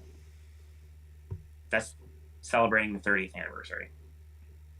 So I got to pick just one. As I say, there's definitely a top three there. For me, the top three are The Crying Game, Reservoir Dogs, and A Few Good Men. I'm going Reservoir Dogs. I feel like I have a duty to say Reservoir Dogs, and I just watched Reservoir Dogs again, and it still blows my mind. It's always like, oh yeah, I love this movie. Of course I love this movie. It's Tarantino. It's all this. It's the moment when it gets to Roth telling the bathroom story. Yes. Is when I was like, this is why this movie is top tier. But it's so because I think The Crying Game is my favorite movie of that year, but I guess I feel like I have a duty to Reservoir Dogs. I mean, I really liked Death Becomes Her growing up, honestly. And Noises Off was always something I gravitated towards. School Ties was always something that got me. But yeah, it's like School Ashley, Ties you have is any- really good. Yeah, it is. Ashley, you have an answer to that question? Just one? I'm cheating because I'm looking at the list of all the films that came out in '92. And the one that didn't get mentioned, which, you know, I finally got to see like a year or two ago for just random reason. I guess they must have had it on because they were just putting on old Disney films to deal with the pandemic because there was no new stuff. But finally seeing Aladdin. That counts? Aladdin came out in '92, right? Yeah. But like after finally getting to see that on the big screen, because I never did as a kid, That's like my first film, at least that I remember going to see for somebody else's birthday party, was a double feature. Because technically the first film I ever watched, which I don't want to acknowledge, is Carpool.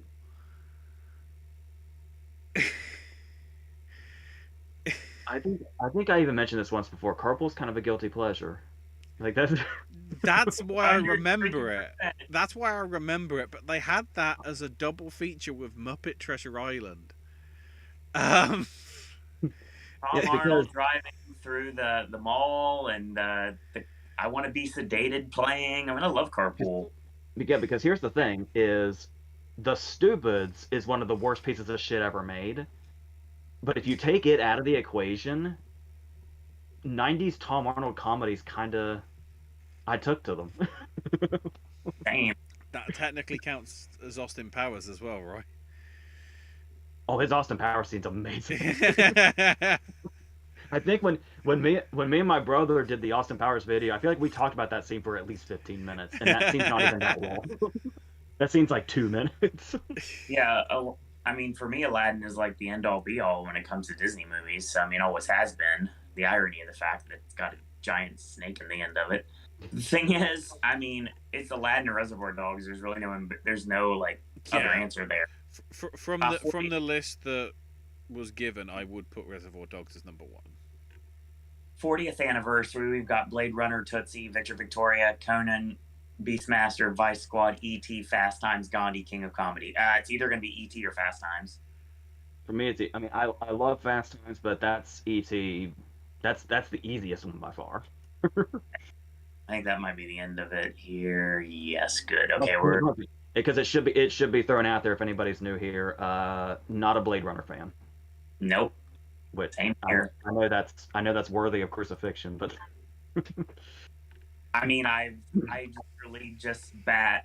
have bashed so many movies that everybody loves on here that I probably should have been like, people just stopped listening to me now. So I mean, but I'm sure that happens anyway.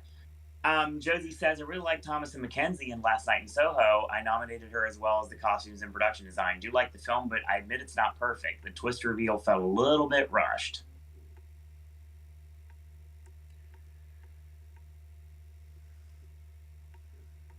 So, go ahead. I was just gonna pretty much agree. Okay, Brian also chimes in. Cars 2 is without a doubt one of the most disappointing animated films ever.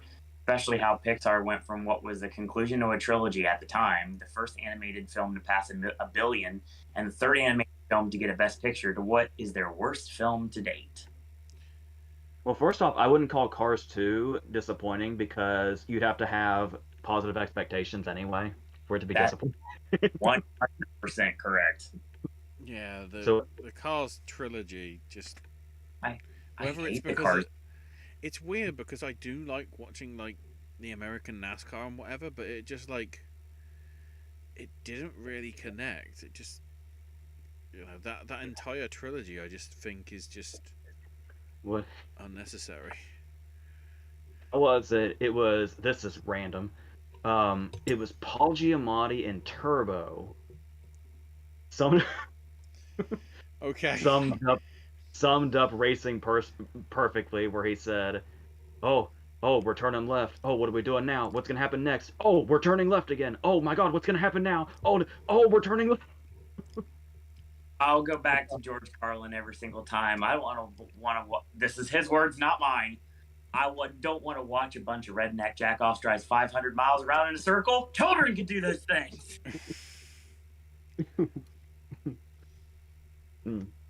I hate Cars, but I will say, just like we said with Pandora last night when I said I hated Avatar, Cars Land in Disney's California Adventure is freaking incredible, and I loved every second of it. So there's that. It's not just my grudge, but I'm gonna say Brave. Oh yeah, that's a good one. Not just my grudge. Brave kind of sucks. There's one answer to that, and that is Monsters University. Thank you, Cult. Not Dark Order Cult, but Cult nonetheless. Monsters University had Charlie Day, and it had Randall being referred to as Randy. Both those things I approve. Not with 8 A's, though, so that means it doesn't matter. Spencer says Anya Taylor-Joy and Thomas and Mackenzie were amazing. Did you guys like Chicken Run? I do like Chicken Run, but it's never in my mind very long. Like, I'll watch it, and I'll be like, yeah, this is fun, I really like this, and then I, like, kind of forget that it exists. I mean, I kind of got this thing against Aardman, apparently, that I don't realize until I look at its filmography, and I'm like, I really don't like most of these for some reason, so... We have a video, Wallace and Gromit, The Curse of the Were-Rabbit versus Chicken Run. You are correct. That video has hundreds of views, I think. I can't tell you a fucking thing I said in that video. I have no idea what I said in that video. Priceless. I'm not surprised. Josie says, rather than talking about Will Smith hitting thing, outlets should be emphasizing the good story about Coda making history.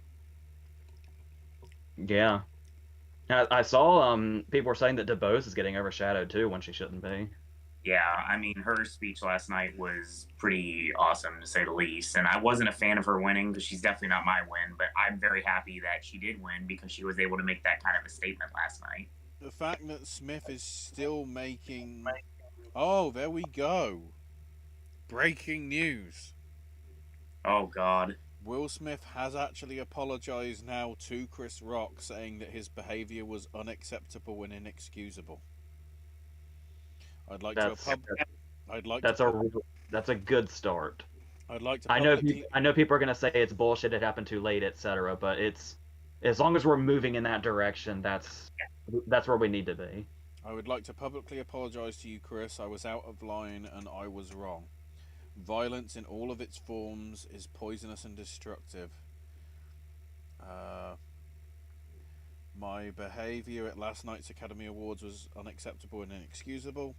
Jokes at my expense are a part of the job, but a joke about Jada's medical condition was too much for me to bear, and I reacted emotionally. I'm embarrassed and my actions were not indicative of the man that I want to be. There is no place for violence in a world of love and kindness. That's something that didn't come up last night was the alopecia, is it called? Yeah. I didn't know about that, and my question was, did Chris Rock know about that? Which I don't know. I mean, there was a video that came across my Twitter feed, and I was like watching it and everything, and it was like Will and Jada not wanting to show up at the Oscars, like when Will, of course, got passed over for a concussion. One of the things that they were like not wanting to show up because there was no diversity at the Oscars, so they were refusing to show up. And Chris Rock, of course, the comedian he is, rolled with the punches and like kind of shot on both of them, but they weren't direct shots. They were not like about like them appearance or anything like that. It was just oh, by the way, they didn't show up, so haha, make jokes at their expense, but not in a malicious way. Not that I'm personally involved to that extent by any means. I wouldn't imply that, but as somebody that does truly believe he was snubbed for concussion, like I said last night, Rock's monologue that night is one of the best monologues I've ever seen at the Oscars. Yeah, for sure. Then again, considering what the slap was about in terms of hair loss, you slapped the guy that made a documentary about black hair. Yeah. Hair so good. I liked Good Hair a lot. It was fun. So Spencer says, will there ever be a year like 2000 when there's a director with 2 movies nominated like Soderbergh? I'm not positive. I want to say after Soderbergh they made a rule against it. That would make sense. I could be pulling that out of my ass, but I'm pretty sure I heard that. Also makes sense. That's why Ridley Scott was screwed this year, because he decided let's do the last duel. I'm amazed at that. I guess because of the way that the award is that going to screw up Branagh then? Because if this Bee Gees things comes out, as well as Death on the Nile, like, not that Death on the Nile is going to be in the Oscars. It's like, if 2 films come out the same year, it normally doesn't go well. So Josie says, when I saw Happy Feet, there was a couple making out nonstop. Josie, you should have hit him in the back of the head with something sharp. I don't know why I remember this. I don't know why I remember this because I was not even there. Yet somehow this memory has stuck with me. That happened to my brother and his friend witnessing a couple making out the whole time during Agent Cody Banks.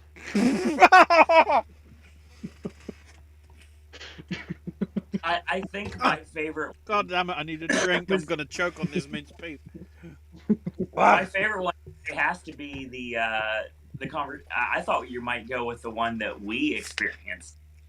Well, the dude was straight up getting rode in Looper. Yep. And what did I Oh. do? I walked over to them and I said, You, you about no, it wasn't Looper. It was Premium Rush. "It was Premium Rush. It was definitely a movie with me, but it was not. It was not And that this one." is over and out. It was the scene where it was the scene where he has Joseph Gordon-Levitt captive in the ambulance, which is almost the end. Yep. You stood up and you clapped really loud and you said, "Stop that! I work here." I knew you were going to go with that one because that's the best answer of all, right there, 100%. And what happened then? Oh. I got my wish and they disappeared. Yeah. No, the thing I was thinking about in Looper was there was the couple that wouldn't shut up during the trailers. Yes. And they just talked and the girl was talking and talking and talking. And then Looper got about 10 minutes in, and the girl behind them said, "Do you mind?" really loudly. And that couple the girl got up immediately, and then the guy was like behind her kind of looking dejected, and then they never came back. That's hilarious.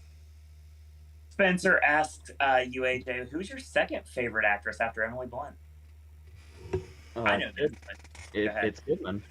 Yep.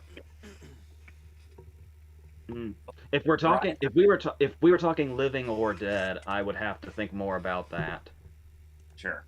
Because my favorite performance of all time, as far as actresses, is Judy Holliday in Born Yesterday. So I always feel inclined to give her a shout out when I'm asked that, even if she's not like my favorite actress in total. That performance is above all others. Sure. But yeah, Kidman is the one behind Blunt. I just wanted that out there. So Brian, oh god, this is a tough one. Brian asked, best line from a movie. Ever? That's what he said. He said, "What is this, Wonka? Some kind of fun house? Why are you having fun?" Mine's a little more serious, but I immediately know what it is when you ask that question. It's I'm trying, Ringo. I'm trying real hard to be the shepherd. Is my favorite line in movie history. Ashley, you have an answer? Which one? Your favorite line in movie history?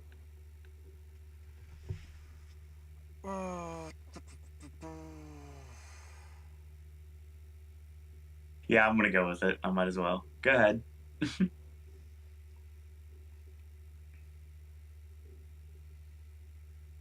still trying to think.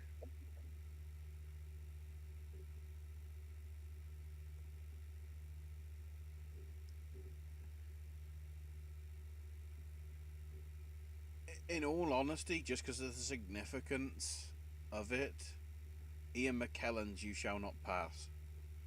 That's a good one. Nice. Because then, well, it's probably either that or his death when he just goes, "Run, you fools." Oh god, I don't want to be that guy. Isn't it Fly, You Fools? Oh no, it is. Yeah. I haven't seen it in a while because when they did have the extended trilogies on in IMAX, I was like, yeah, that's 12 hours I don't want to sacrifice. I've always wanted to try. I've never watched the extended cuts. I've always wanted to try the full marathon, but I haven't yet. I mean, I've seen them like at home and they're enjoyable, but like I don't want to commit to like seeing them at the cinema, especially after like the experience of seeing. I can't remember whether it was the original Hobbit or Desolation of Smaug that I decided to see in HFR. Oh.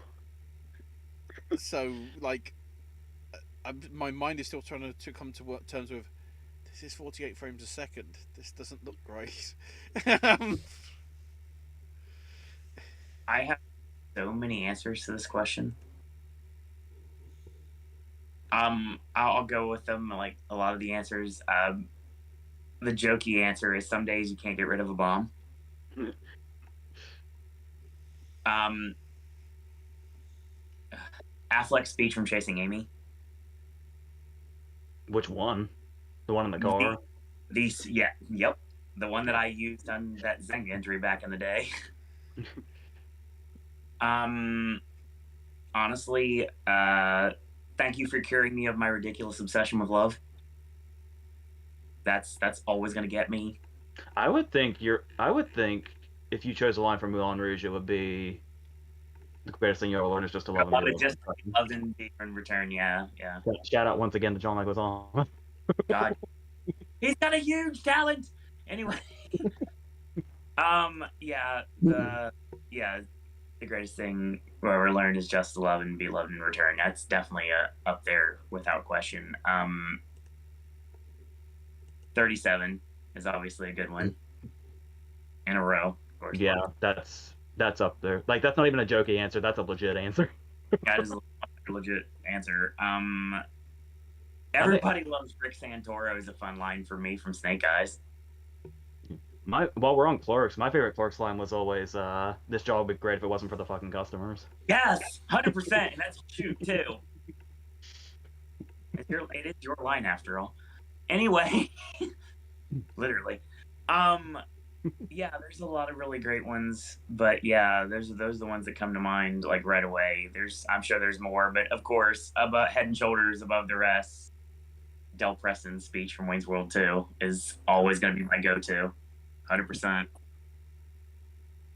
So Cassie says, football movies, do not forget that day was really good. Spencer Reed, favorite coming-of-age movie?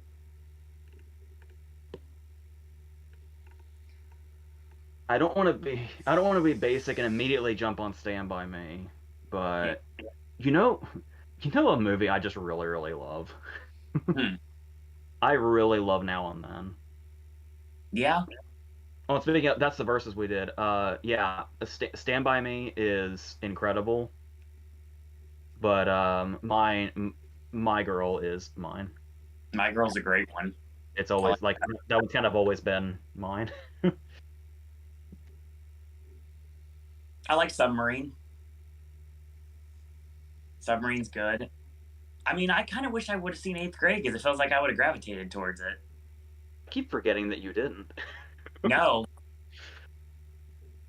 Sisterhood of the Traveling Pants. Okay, I can get behind that. I really dug that movie. I won't even lie. I don't care. I already got raked over the coals for some of my opinions earlier this season anyway. Ashley, you got an answer?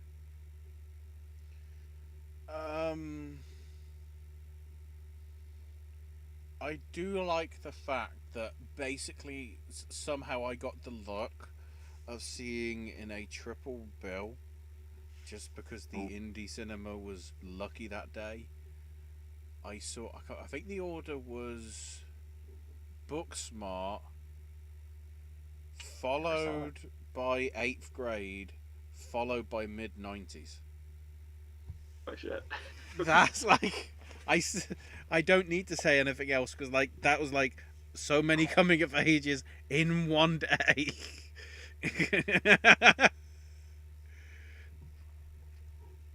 So Josie says, Blonde being NC-17 makes me excited. For theaters, I believe it will be edited to R. I feel like there'll be a different cut version of it, but there'll be an actual theatrical version that will go somewhere that you will see an NC-17 or an unrated version. When we saw Killer Joe, we saw the NC-17 one. Yep. But I saw it twice in 2 different theaters. Yeah. Sleepaway Camp, Spencer asks. You know what's crazy? Despite my love for slasher movies, especially 80s slasher movies, I only just saw Sleepaway Camp for the very first time last year. And what sucks is I knew the twist, but the reveal is still... I was not expecting for the reveal to be as terrifying as it was. The twist is James Bond dies, right? Oh wait, that's No Time to Die. I think we can say it now. I hope so. Award season is over. Yeah, correct. I like this show. This is an idea of what we're getting ourselves into for this, because this is going to be the beginning of the show, and then of course the crux of the show after this is going to be the discussion, the actual Popcast movie club. So what we're doing tonight, you're getting on that at least a couple times a month. So we're going to be and continue to be the most interactive channel when it comes to this kind of stuff on the net. I'm sure there's people that do more than we do, but I know we are a lot more viewer friendly than some, and we're going to keep that. Which R-rated movie do you think should have been PG-13 and vice versa? I've never been quite sure where the Matrix's R comes from. The first one. That's a fair one. Unless it's like just violent enough, but because I don't even think anybody says fuck in it, do they? No, I don't think so.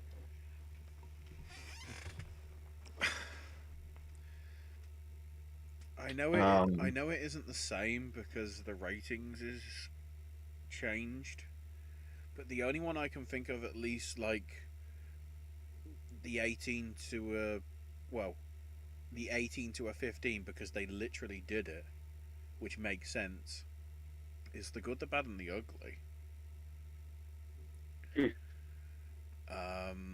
I know of it. Well, it's more akin to 12A, like the PG-13 sort of rating, and the R is obviously sort of more toward the 15, and NC-17 is the 18 certificate. But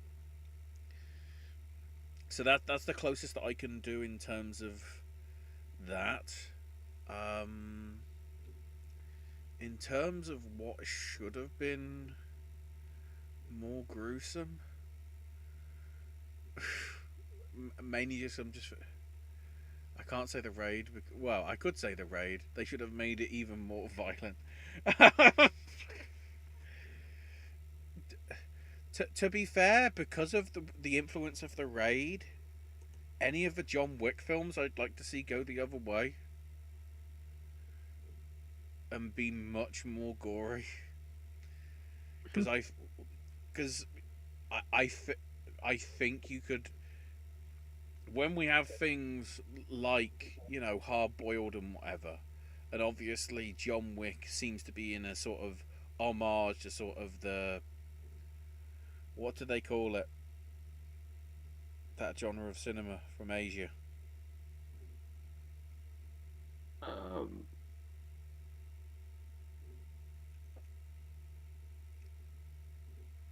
Somebody's going to say in chat.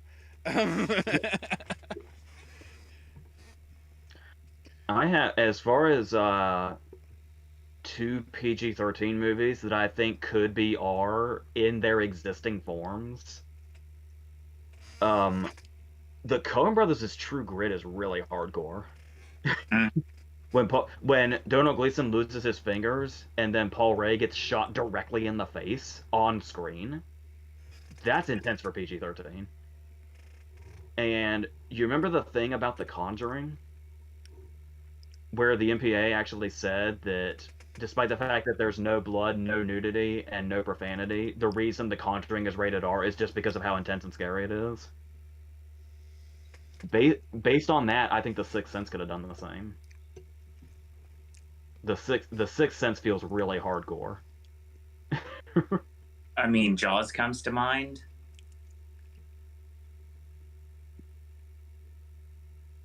Yeah, the head and the leg come to mind for sure.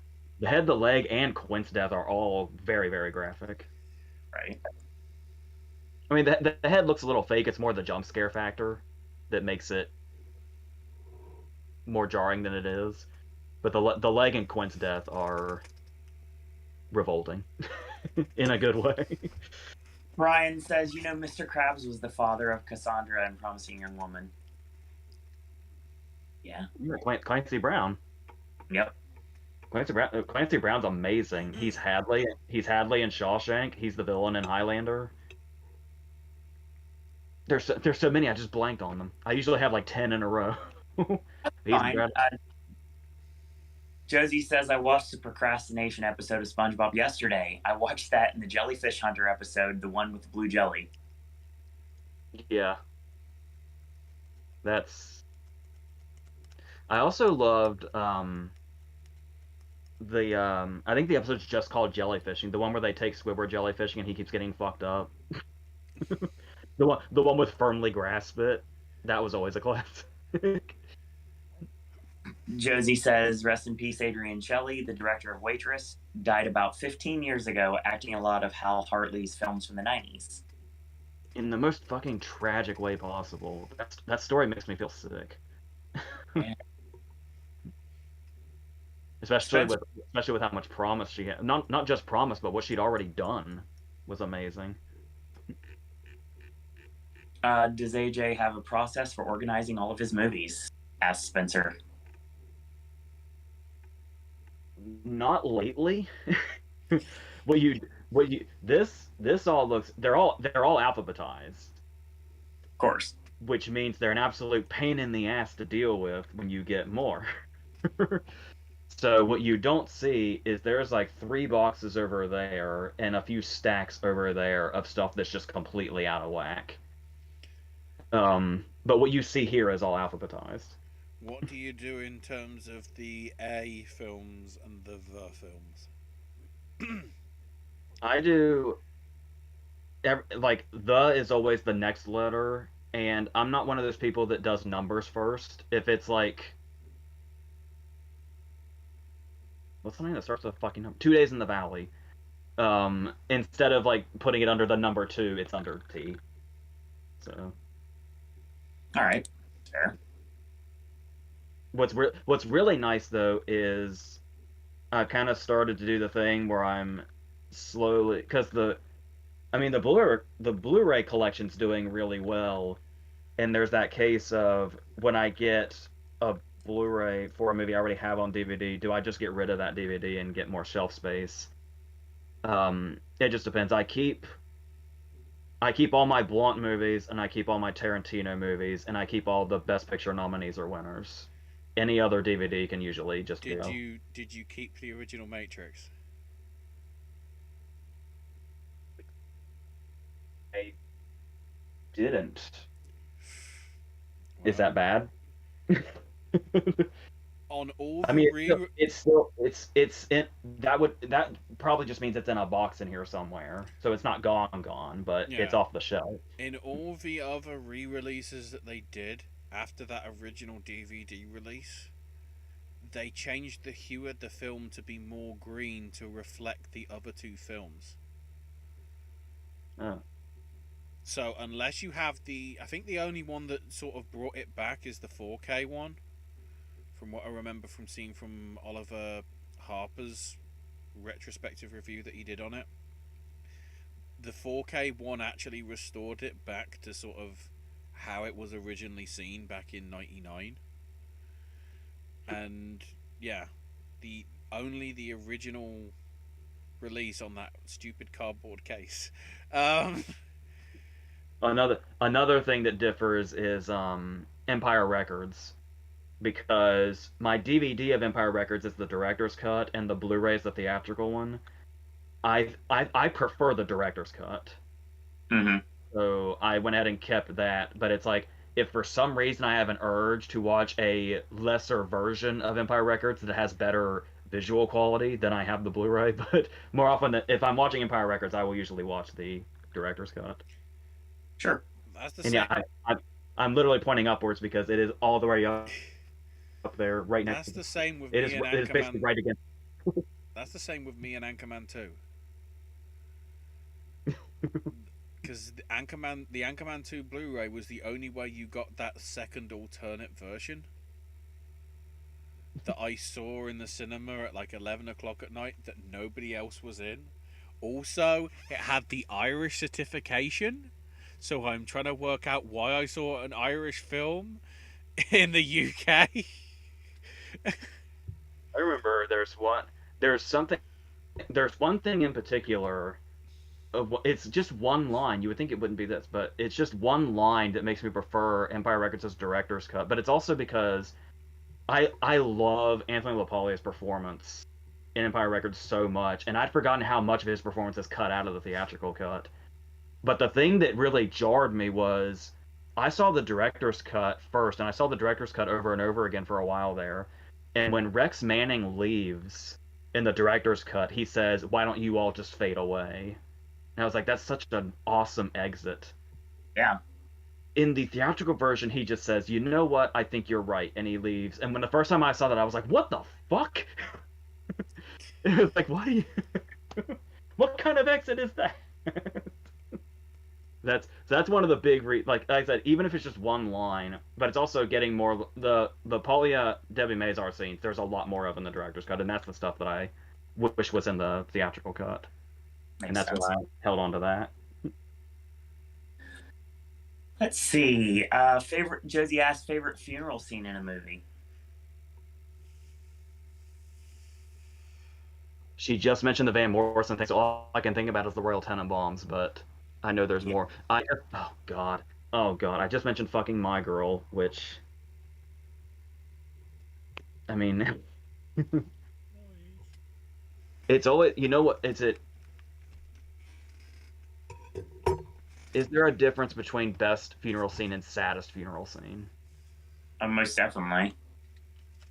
Because if it's when it's children is when it gets to me, it seems, because the My Girl funeral scene kills me. And is anybody familiar with Hardball, the Keanu Reeves movie? This has one of the saddest funeral scenes fucking ever.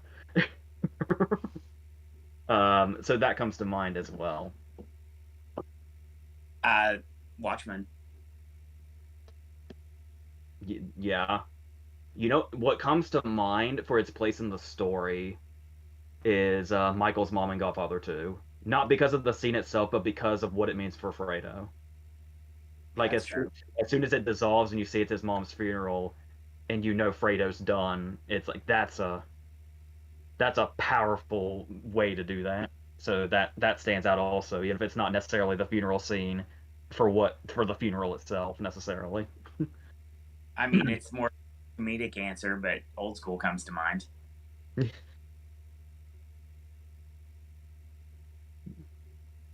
So Ashley disappeared. So we'll go ahead and go through, see if there's any additional answers, because I've got some answers to this one. Brian asks, which show did you grow up watching other than Sesame Street, Mr. Rogers, and SpongeBob? There is so many. Yeah. Everything that was on my shirt last night. Which was all the Nicktoons. There was, I'm trying to remember the shows, like I didn't grow up with Sesame Street, but it was what was on at that time. I'm trying to think. Blue's Clues was in there. Yep. I don't know if anybody, I feel like our viewers are younger, so they probably won't know stuff like Gullah Gullah Island or something like that. Which is a show that I haven't seen since I was like in kindergarten, but I remember all of those characters and all their songs and everything they did so vividly. Sure. Which I think is a true testament to what that show was and how positive it was to grow up with it. There was always something with Blues. It was what was right before Blue's Clues, and I don't remember what it was because they were always together and they were like the two shows at the time. Mm-hmm. I can't remember what the other one was. Why is that?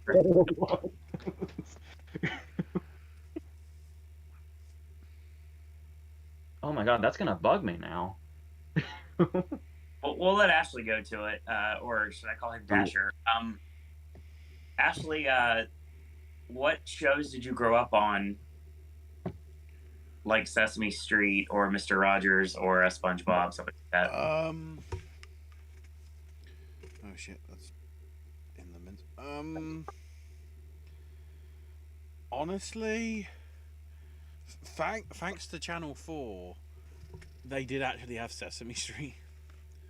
So quite a bit of that, but then even like the old, like when they repeated just random, you know, it shouldn't work in the 90s, but repeating 1970s episodes of like The Herbs and clangers and Mr. Ben. Mr. Ben was such a genius concept. A guy would go to a costume shop, try on an outfit, go through a door to go into this magical sort of world to have some weird sort of mini adventure, and then he'd just hand in the outfit and say, "Oh, I'm not interested in it," and he'd just get a little token to remind him of whatever that adventure was. So in essence, he kept going to just try it on and not actually buy anything. The cheap bastard. When only now when you realise that's crazy. The thing that I really champion, although this probably only works as a British thing, was the British it was a French series that was called Insectors.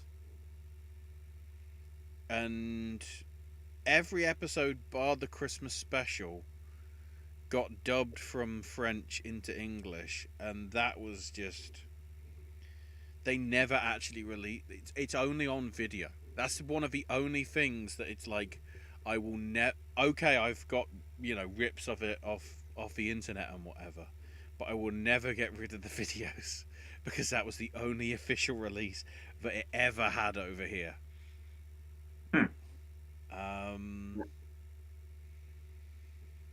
I just liked it because like the weird sort of like semi head villain had a Birmingham accent. The dumb one was a Welsh accent. There was the guy that always announced the people when they came into the bad people's court, and he was all like Cockney gangster, all, Cockney, I'm a Cockney sort of style thing. It was stuff that wouldn't have been in the French version, but it just made sense to just let's make them stereotypical, UK accents for some of them. So yeah, that. AJ, you were talking about, I'm sure you're looking into what was going on with Gullah Gullah Island, so what's the answer? It was, I was trying to remember what was always with Blues because I couldn't remember, but I also grew up with Little Bear, the Maurice Sendak show. Mm-hmm. And there's one episode in particular that always stuck with me, the Winter Solstice episode. Even into my adulthood now, I always talk about how much I love Christmas and winter and everything that comes with that. And I think it's the imagery in the Winter Solstice episode of Little Bear specifically, I think, is why I love winter as much as I do.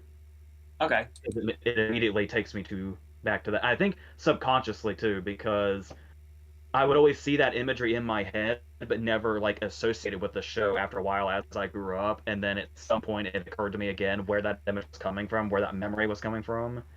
And so that's kind of weird how that happens, but okay. So yeah, that also played a big factor.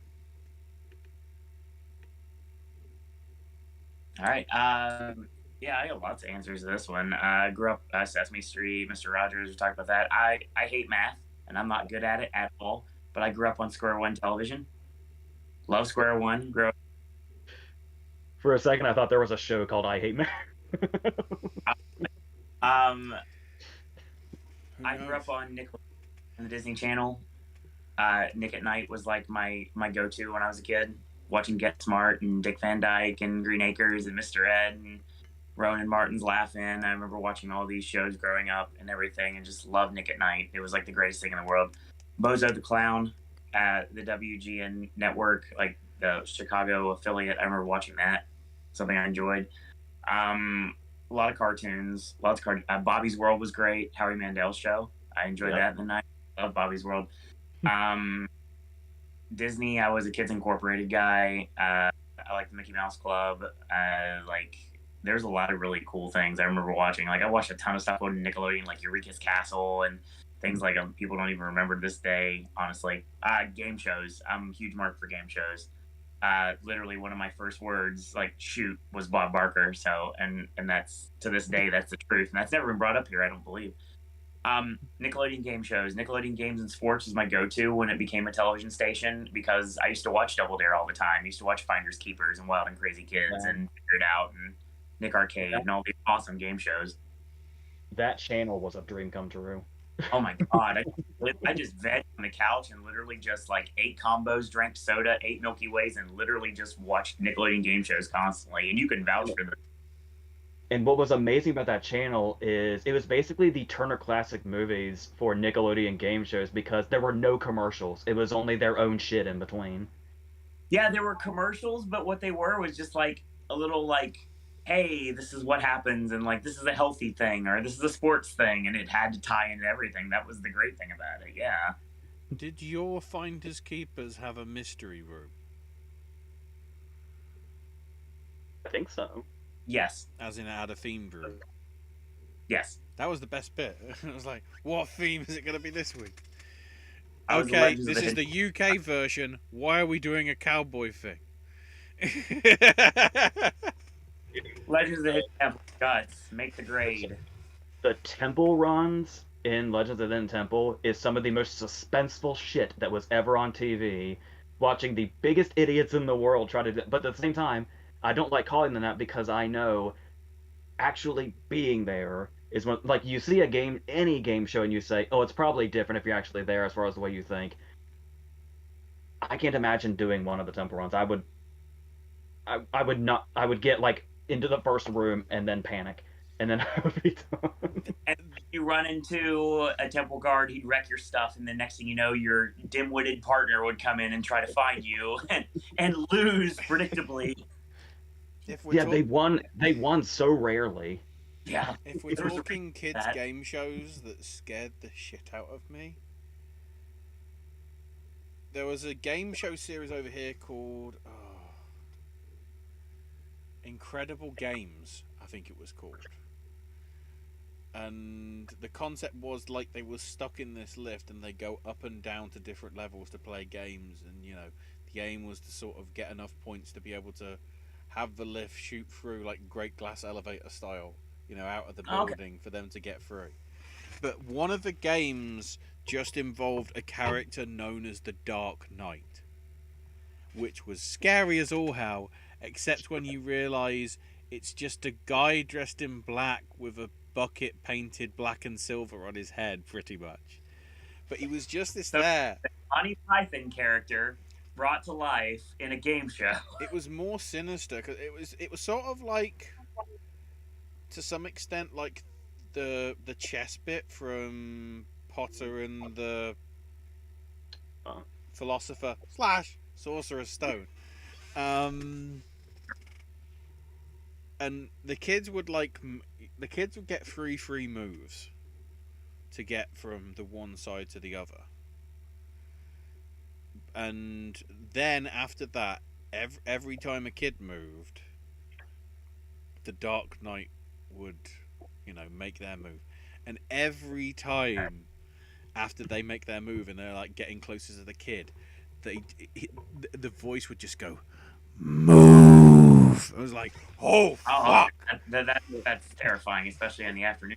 And then when the kids like got caught, basically it was just like a Dracula cape style, where he'd open his cape, put it round them, and then they'd obviously do the camera editing of like letting the kid walk out, and then it's like the kid would just disappear.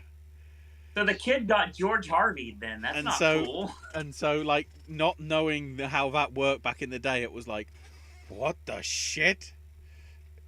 Oh, man. Speaking of game shows, Supermarket Sweep was a go-to. I remember watching it constantly. I love Family Feud, all the different variations. To this day, Shop Till You Drop was great. Fun House. There were so many great game shows that I used to watch all the time.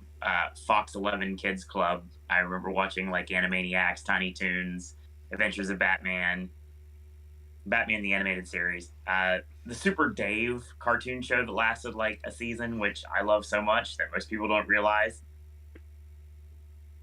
That the great thing about stuff like Animaniacs is that's the kind of stuff that gets better the older you get.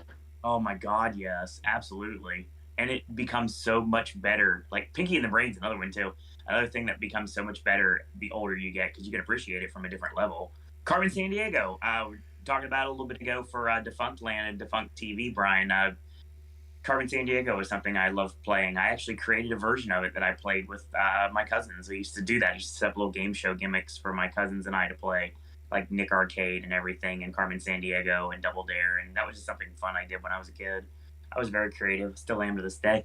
Josie says, how about the wedding and honeymoon scene in Along Came Polly? Deborah Messing cheats on Ben Stiller with the scuba guy. Ouch. I still like Hoffman's bump in that movie. Oh my God, that goes down in cinema history.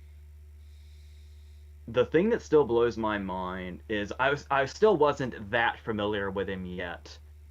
But I went my whole first viewing of that movie without knowing that was Hank Azaria. Oh my God. Josie asked, thoughts on honeymoon in Vegas? I really like it. Like, I don't have much to elaborate on besides that, but yeah, like, it's one of those...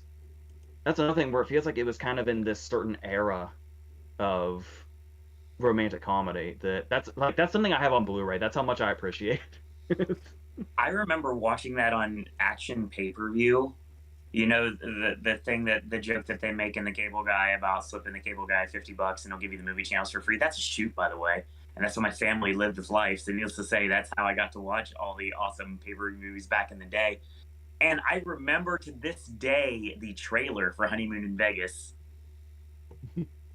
with Burnin' Love being the credit music, like the movie for the actual trailer, and I'll never forget that. And I remember it was like Honeymoon in Vegas and like everything, and I was like, oh boy, this is a thing. I enjoyed it, yes.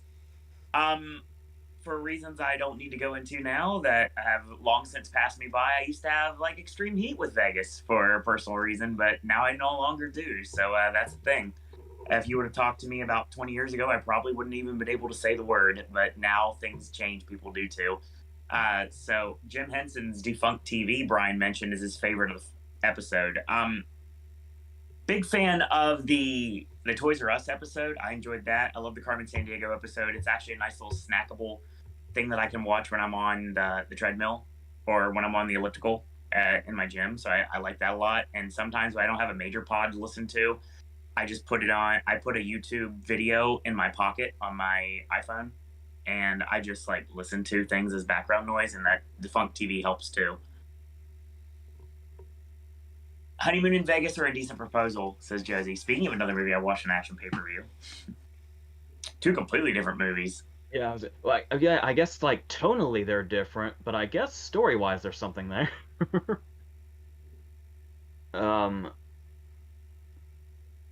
Honeymoon in Vegas is probably more enjoyable. I don't remember much about Indecent Proposal apart from the concept. I know I saw it. I know Billy Bob Thornton was in there for like 10 seconds, and it was really weird. He's in the trailer, weirdly enough, honestly. I remember watching that on Action pay-per-view as well. So. And it was Indecent Proposal was part of that trend where it was like movies that built themselves up to be much more risque than they actually were. It was trying to be Basic Instinct, but it didn't go that far. No, that's one of those movies you can really chalk up to. You could tell the writers knew they had a great concept, they just didn't know how to write it. Yeah. Oh, Brian asked AJ's favorite Criterion Closet video on their YouTube, and which celebrities you'd like to see in the closet. Well, I'm with everybody else. Scorsese's a must. Lynch is a must. My go-to one is the one with Ethan Hawke and his buddy that was in Tick Tick Boom, whose name I cannot remember. He's a playwright. That's my go-to one because I feel like the way, just listening to Ethan Hawke talk about his job is the way that I would want to talk about my job. I could listen to Ethan Hawke talk for days without interruption. John Mark Sherman. Yes. I love the. What's that? Google is useful. I love the Barry Jenkins one because he's so relatable. Barry Jenkins' closet video would literally be mine if I was there. Brian says Lee Unkrich or Richard E. Grant. That's his go-to. Those are great. I mean, Oh my goodness. the obvious one to me, considering how much of his film work so far is an homage to different world cinema, Wes Anderson. Yes. It's a really good one. I like that idea. They kind of did something like that way back in the day. There's a really fuzzy YouTube video of him and Yep. Jason Schwartzman at a I had Borders. to search to make sure they hadn't gone in the closet, and then I found Borders Media from 14 years ago, with Anderson and Schwartzman shopping for CDs and DVDs. We're not even just DVDs; we're getting the music as well. Oh yeah. I like Borders a lot. Actually. Great. He mentioned the Richard E. Grant one. My favorite moment in the Richard E. Grant one is when he's looking for Nashville and he turns right around and just sees it right in front of him and he just says, "How serendipitous."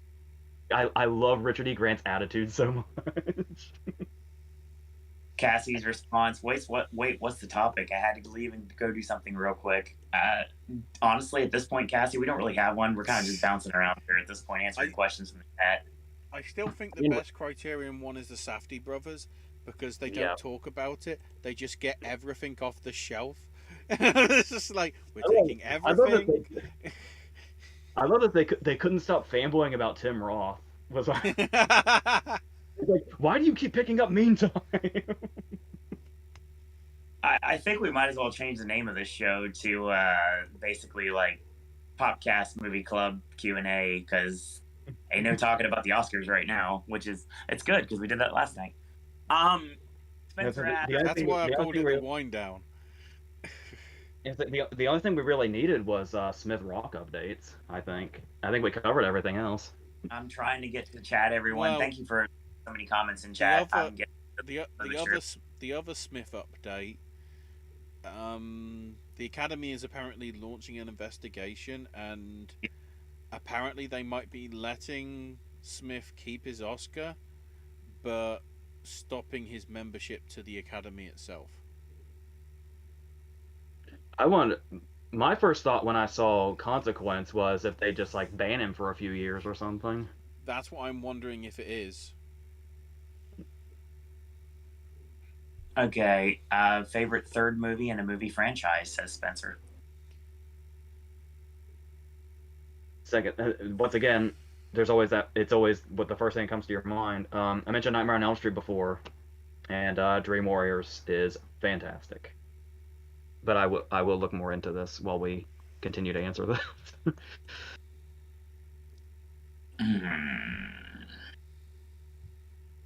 Trying to see if I have a go-to here. I'm looking at the various options we have. A lot of options. If you want to go for the obtuse third film, it has to be Halloween 3. Because it's nothing to do with the other Halloweens, but it's still damn creepy and good and underrated. And sticking on the horror front, Day of the Dead. Yeah, it's close. It's close between that and Dawn.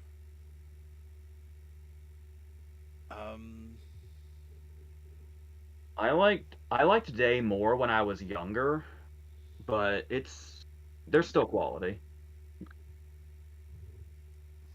Because I don't want to go with the obvious ones, like Goldfinger? Return of the King or Goldfinger. There's only one return, and it's not of the King; it's of the Jedi. To steal your line. Yeah, because the Empire Strikes Back exists. I didn't want to. I was gonna say I didn't want to incur the wrath, but I think I've already mentioned in previous videos that Return of the Jedi is my favorite of the original trilogy. Because I really love A New Hope also, but I think Empire is overrated. Wait a minute, I can actually say this because I feel like it counts. My answer is Moulin Rouge. It's the third in the Red Carpet trilogy.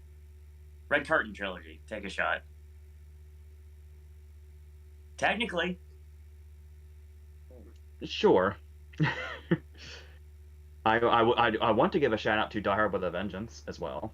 Yeah, That's a good one. I guess bar that and the Thomas Cram remake, the last good films from McTiernan. It might be. So I remember having mixed feelings about Basic. I know most people hate Basic. I didn't even know he directed that, so you know.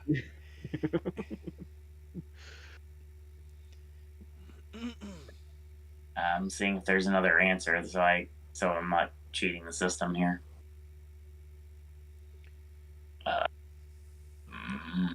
because I mean, you can get into like Civil War is technically a third movie and No Way Home is technically a third movie, but I was kind of avoiding the Marvel thing That's a good bet. because I feel like because I just take them as just one package. I mean, if we're going on Marvel, Thor Ragnarok is better than Thor 1 and 2. So much so that they got Taika to do number 4. Which is really everything about Thor 4 is exciting to me. Mm-hmm. Here. Yeah, that's got to be my answer because I don't really feel. I know it's a cheap one, but I really don't have another option. As I'm looking through the movies that have 3 films in them and trying to find out which one I like the best of all of them.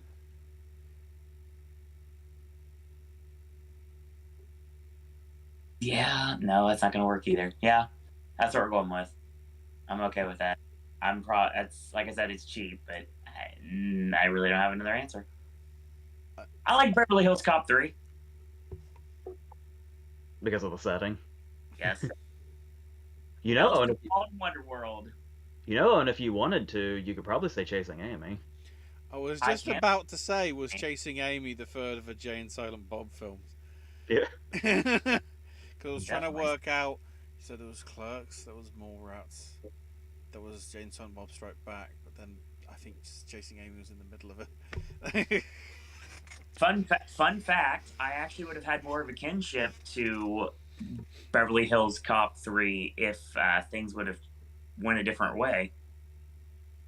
Because before Paramount's Great America, which is clear as day, that's the part that Wonder World is supposed to be, or what it actually is, before they said yes, Knott's Berry Farm said no. So I would have been able to actually have a little bit more of a kinship to that movie otherwise. I have one. Okay. You know what movie I really, really like a lot? Like, I'm still kind of in shock how much I actually really love this movie. I love Bridget Jones's Baby. That's fair. Goldmember too. Yeah, Goldmember hasn't really survived time very much. Yeah. Especially when you watch them like all together, you realize how clever one was. Sure.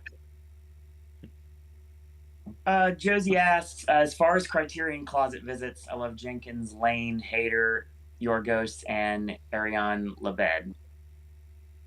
Haters was the first one I ever saw, and that was when my love started. I think Michael Kenneth Williams might have been the first one, like they ever did. I love that. That's one of my favorite things. Is it was before 12 Years a Slave, and one of Michael Kenneth Williams's choices was Hunger, and he said he was talking about Steve McQueen and saying how he loved Steve McQueen and thought Steve McQueen was destined to be a big deal, and then to see later that he was in 12 Years a Slave, I love that. That's great. I like that. Cassie says, I don't think there is my movie that exists. Maybe if you could think of like a silent movie, it's like being like my movies because we talked. Oh, okay, that's fair. Josie says, Oscar Michaud? Sorry, long day. Silent films are outstanding. Within Our Gates is probably his best. Wow, are we? How behind in the chat are we? Very. The silent conversation was so long ago. I'm trying. I'm so trying. difficult because there's a lot to this. Spencer asked most overrated and underrated actors and actresses working today.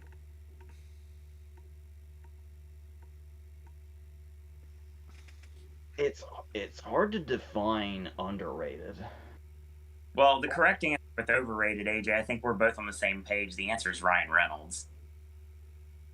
Let's not open that can of worms. There's videos that exist for that. Too many. Yeah.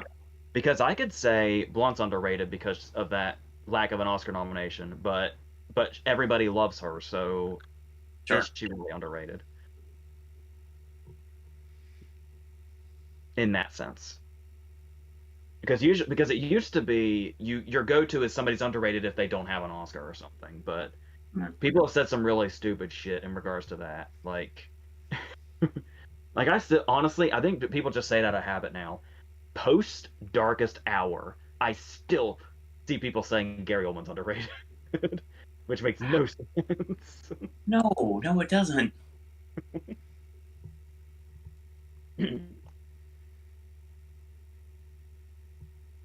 Underrated is a subjective statement, though. I mean, I would like to throw a shout to Jason Lee. Yeah. Really great actor that no one gives enough credit for. Adam Sandler's another one that comes out too. He's finally starting to get his just desserts, but I mean, he's someone that most of the GP are not going to cling to. Yeah, because there's also the people like Jason Lee, where it's like we've seen what he could do and stuff like Chasing Amy, but it's like those just aren't the offers he gets. Exactly. So he doesn't get to show what he's capable of. Very true. From a UK standpoint, I have to say overrated is Tyler Perry, because if those films were any good, they'd actually get released here. In all honesty. He's better when he acts, not when he directs. Who is? Honestly, okay. I think I might have. I'm sure there's plenty of underrated ones, but I kind of want to throw a bone to Channing Tatum. Yeah, that's a good one. I like because that. I was noticing when I saw The Lost City, we've been saying because what Step Up came out and he was like a punchline. He was like the dopey muscular guy that danced, and he looked like he had an IQ of 2. But the way he's been able to use that to his advantage by getting Soderbergh for the Magic Mike movies and turning that into legitimately good movies and that basically like loosely tell the story of his life, and then when you see what his prospects are ending up in stuff like Foxcatcher, and when he was doing the roundtables that year, he talked about was it Buster Keaton? He said they were asked who would you want to play in a biopic, and he's got knowledge on the stuff he's passionate about, and he's well aware that he looks like he has an IQ of 2. But he's really made this career out of himself by going the comedy route, because when 21 Jump Street came out, we saw a Channing Tatum that I never would have expected. And as soon, like I always say this every time, whenever Channing Tatum comes up, and 21 Jump Street, when he jumps through the gong, changed my opinion of him forever in a positive way. Sure. And that's even before he had already had the moment when he tackles the guy in the park and says, "You have the right to suck my dick," which is God, that reaction the first time I saw that. He's so on point with comedy, and that shows that The Lost City is not great. I haven't reviewed it yet, obviously, but The Lost City is not great, but his comedic chops are so on point. He can say a comedic line at just the right time, just perfectly, and it just works. He was the producer of Comrade Detective, wasn't he? That miniseries that's on Amazon. That sounds familiar. That's the one where supposedly he found this tape of this 1980s sort of like Eastern European thing, and it's got all like Jonah Hill and him and all these other people Western dubbing over it. Sort of akin to not mystery, well, sort of Mystery Science Theater 3000, but it's obviously like, I guess it's akin to sort of the bad English dubbing that you. I guess the closest thing would be the Terror, the Jack Nicholson and Boris Karloff thing, Yeah. which is dubbed, even though it's probably filmed in English anyway, but they had to dub it on top of it. Like, okay. The last thing I wanted to mention with Channing Tatum was if anybody sees Dog, because I'm pretty sure nobody has. Dog. That movie could have been a tonal nightmare. Because remember, he co-directed it with his buddy. Mm-hmm. So it's like his passion project, a passion project. Gambit was his passion project, but he had to do this instead, obviously.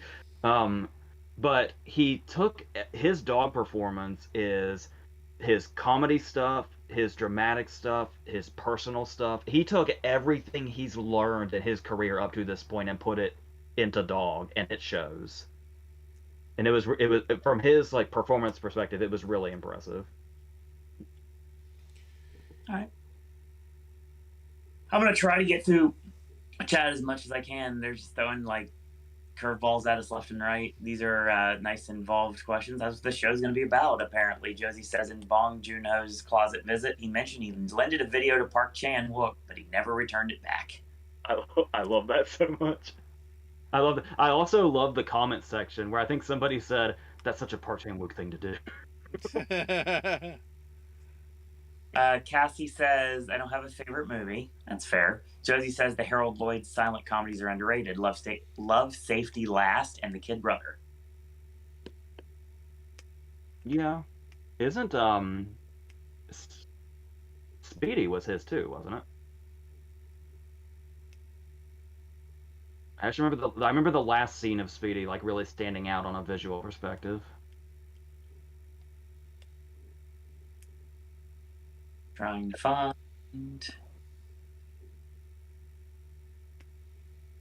Yeah, 1928 silent comedy. Yeah. Fake. Oh, sorry. Brian says if there was a meme for the 2013-2014 movie award season, what would it be? I'm the captain now, or shout? Shout, of course. Outer space. I rewatched Llewyn Davis over Christmas. And my memory was always that was Adam Driver's only scene. I forgot that he like stays with him. Yep. And I love that scene when they get stuck in the hallway. It's like I think apart from that, then I think it's Adam Driver's only scene. I love Please, Mr. Kennedy. Speaking of Inside Llewyn Davis, that movie made me depressed. What movie did you get depressed after watching? AJ would say Amy. Before you even said that, when you just said the question, my thought was Amy. I would not. I will elaborate no further with saying if I can identify with a movie, it's a very easy way to depress me. So yeah, that's pretty much what I'm going to say on that. Honestly, you know, it's. I can't say Ma Rainey because Chadwick had enough of a career sort of before it, but stuff like Marilyn Monroe in the Misfits and was Giant James Dean's last one? I think so. It's like those. It's those like. Because I remember the scene at the end of Giant where he falls over felt really profound. It was like there just seemed something so accidentally symbolic in that. I remember really standing out to me. So it would make sense if Giant was his last. It's the people that died young that had great roles then that makes you think what would have happened, sort of thing. That's the thing that sort of is the depressing bit to me. Like what could have been. Yeah, because when you mentioned Ma Rainey, it was like there's that perspective. I also just thought you were saying Ma Rainey in general because Ma Rainey is still even without the Bozeman thing. Ma Rainey is a bleak ass movie. Oh yeah.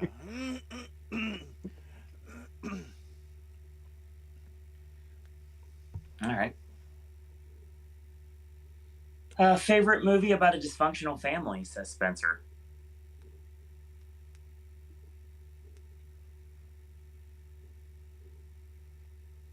I just think of the fucking Eddie Griffin documentary.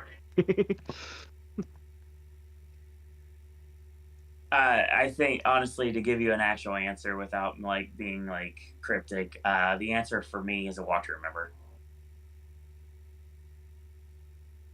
And the most obvious answer in the history of ever would be Requiem for a Dream. God. Oh yeah, Functional family movies. Okay. I guess my answer is American Beauty. Yeah. Yeah. That's a fair one. I don't even have to look at any others. I know that's it. Sticking with the Wes Anderson stuff, I'd give a nod to Royal Tenenbaums. Yeah, that's a fair one. Honestly, I think that's probably my go-to. But I mean, I would need to mention other things as well. But nothing's coming to mind immediately. So yeah, that makes perfect sense. The Fighter, maybe. Yeah, It's a yeah, plot. definitely. What? Yeah, 100%. I know AJ didn't like it, but it's something I always enjoyed. Rachel getting married. Man, this is the second time I've looked down on a Demi movie here. I love Demi so much. Man, those two Oh. didn't work for me. Stargate or Last Starfighter, says Josie. Oh man, I just rewatched The Last Starfighter like a couple of months ago. That's tough. I'm more inclined. Like I said, my fallback here is I'm more inclined to watch The Last Starfighter. Like if somebody walked up to me and said, "Hey, do you want to watch The Last Starfighter or Stargate right now?" More often than not, it'd probably be The Last Starfighter. Stargate's really good too. One of those rare Roland Emmerich ones that actually works. Yeah. Ashley, you got an answer? Because I don't have one because I haven't seen either movie. I'd probably say Last Starfighter, just because of what Stargate became, and it's like, right, so I've got to watch Stargate Atlantis and Stargate SG. What? There's too many like spin-offs from it. It's like annoying. And I know people look down on this kind of thing, but yeah, to be completely honest, there's a nostalgia factor to The Last Starfighter that's irresistible. Brian says 2 movies that I didn't like while I was watching, but the more I thought about it, the more I liked them. Dazed and Confused and Another Round. You would think this would be the opposite. I did not care for Dazed and Confused when I was a teenager. Now that I'm in my 30s, I watch it all the time. You can identify with it in a different way now too. I guess I don't know how. It's like watching The Breakfast Club, and like when you're growing up, you're like, oh yeah, I identify with the kids. And like, nope, I identify with the principal now as you get older. So Josie mentioned when we talked about the anniversaries that you could pick a top 3 to 5 to 10 with the anniversaries. I think we actually we kind of did that somewhat. Anyway. Oh, favorite Tim Roth performance.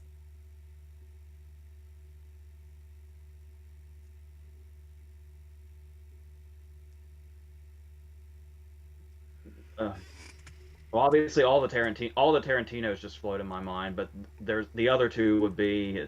It feels lazy to fall back on Rob Roy because that's his Oscar nomination, but he's amazing in Rob Roy. I love. Like, honestly, any Oscar-nominated villain performance is going to be amazing. And the Stephen Frears movie, The Hit, also needs singled out. And I'm going to need to step away for like 30 seconds. You're not going to be the only one in a minute. So we talked about the Tarantino movies, obviously. At the end of the day, that's going to be the correct answer. But the one movie that I have to throw a shout to, I'm not sure if Ashley's seen it, which I'm guessing he probably has, is 4 Rooms. Ted the Bellhop. Oh yeah, I was so good. I love 4 Rooms. I remember watching it the first time. I was like, "What am I watching?" And then we got to the Pinky scene. And I was like, "All right, this is going there." And I was like, "Yep, it's there." Still a squeamish scene to watch to this day. I was gonna say mainly because I do like the playwright's works. Rosencrantz and Guildenstern are dead. I saw that on the list too. You know, Ashley, feel free to carry the show for a few minutes. oh, right. We've got to look at chat. There we go. Yes. Thoughts on the Stupids with Tom Arnold. The return to sender plotline gets me every time. I'm gonna save that one for when AJ's back. Got to keep an eye on it. Talking about first movies, rather sore for me. It was Beauty and the Beast, and yes, Aladdin came out in '92. That's how far behind we are.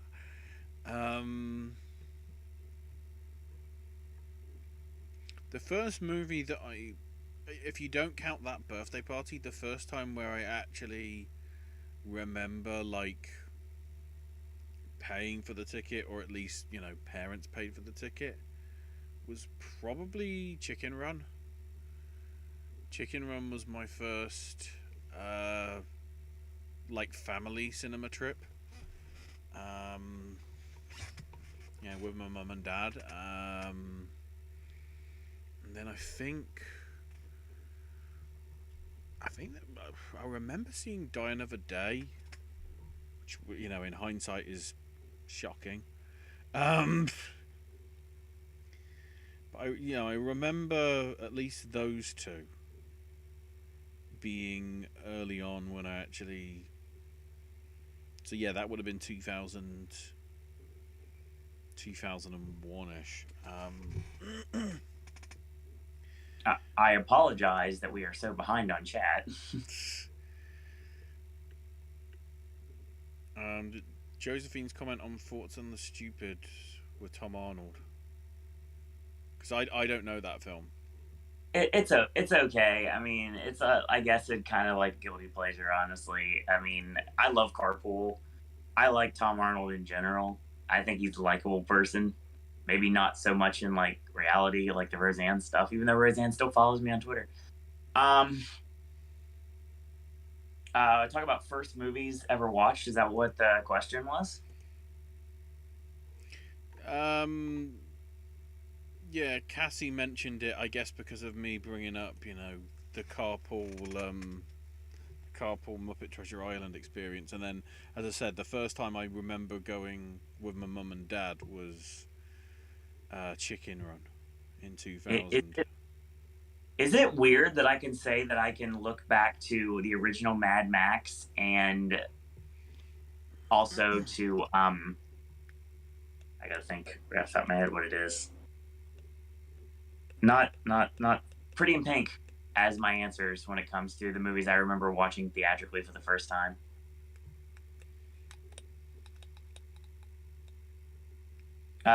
Real quick, Spencer says favorite genre of movies.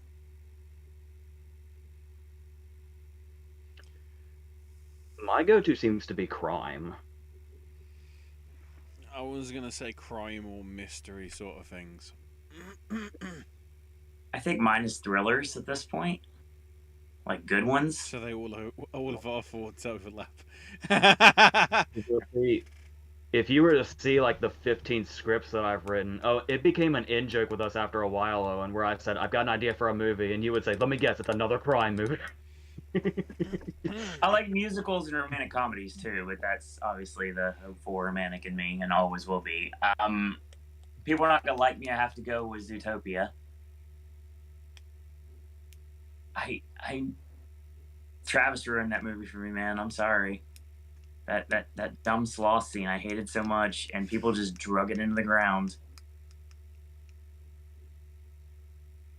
What is that an answer to? I don't know at this point. I'm just putting questions. Spencer says best horror remake.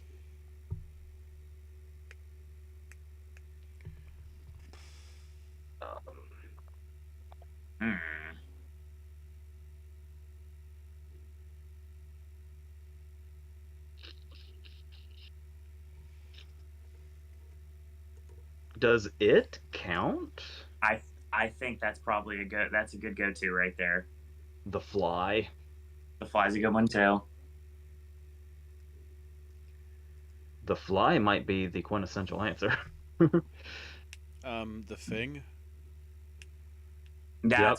That's a very good one. Although I'd also honorable mention to, what was it, The Hollow Man? The Verhoeven movie. Yeah. And then and on that theme, I do think Lee Whannell did a very good job with his interpretation of Invisible Man. Definitely. Evil Dead. I assume we're talking about the Fede Alvarez movie. Yeah. As somebody that loves horror, I thought the Evil Dead remake was too much. That was Jane Levy deserved all the awards in the world, but I couldn't. I'm looking to see if there's another answer here. There's got to be one somewhere. Not that I can. I might. Well, of course, naturally, I have a soft spot for the Wolfman. Yeah, of course. You know, a movie that I will defend that I think not a lot of people like, but I don't know actually. And let me double check. This might be really ironic with some things that I have said very recently. Yeah, of course. Yep, exactly what I thought. Um, I've talked a lot of shit about Craig Gillespie, the director of Cruella and I, Tonya. Yes, you have. Gotta say, I kind of dug his Fright Night remake. Yeah, Fright Night's a good answer. I like that. It's completely different. Like, the characters have the same names. It's a completely different movie, and you have to live with that. And if you can live with that, I dig that one. In that respect as well, Suspiria. Oh my god. Suspiria, and then what was the other one that I literally just? I feel so ill-equipped to answer these questions. I'm going on the big asterisk technicality thing here, depending how you watch them. But either the Spanish or the American Dracula. Now that you bring that up, I think I've mentioned this before, but I have to mention it again because it is a must.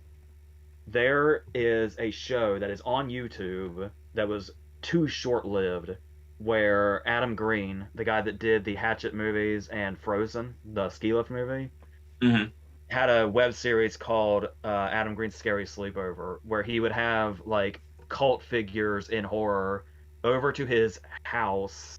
Oh. And they would talk shop and then watch movies that the other person was involved in. There's a whole video devoted to deleted scenes from all the episodes, and in one of those, he and Ty West have an amazing conversation about physical media. But the best episode was the one with Tony Todd, where you will see Tony Todd in a completely different light and appreciate him so much more as an actor if you watch that episode. And in lieu of watching one of his own movies, Tony Todd insisted on the Spanish version of Dracula, and there's a whole scene where he's breaking down why that performance of Dracula moved him as an actor and motivated him as an actor, and it's incredible. Like, that whole series I would check out if you can. It's just literally on YouTube. Okay. Makes sense. Cassie said, do not like Chicken Run, not a huge fan of claymation. They always seem so weird to me. Spencer says, yeah, I've tried so many times to like it, but I can't connect to it. I feel bad that that's from probably a question from like 2 hours ago. Favorite Potter movie?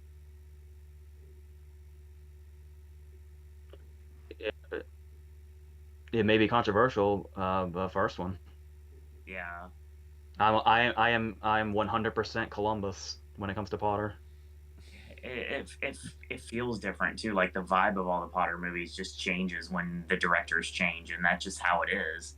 And that's the thing too. And I'm glad that people have started criticizing it, especially with Fantastic Beasts coming along. It was great at the start because we had the two Columbuses, then we had Quarren, then we had Newell, and then it's been Yates ever since. Mm-hmm. And the great thing about that was you could see it go from light to dark, because that's just the story, and that's also childhood to adulthood. But when you look back now, Yates is so fucking one note as a director, and the fact that I think Fantastic Beasts is what showed that off because Fantastic Beasts just fucking looks like the last few Potters there, Because and Newell did 5 and 6, right? I think Newell only did Goblet of Fire, and then Yeah, that's everything after him was Yates. Okay. I think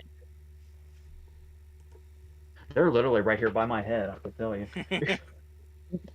I thought, did Coron Donnie do Azkaban? Because that was going to be my pick anyway. I thought, Yeah, wow. yeah, and then Yates did the rest guys. after Goblet of Fire.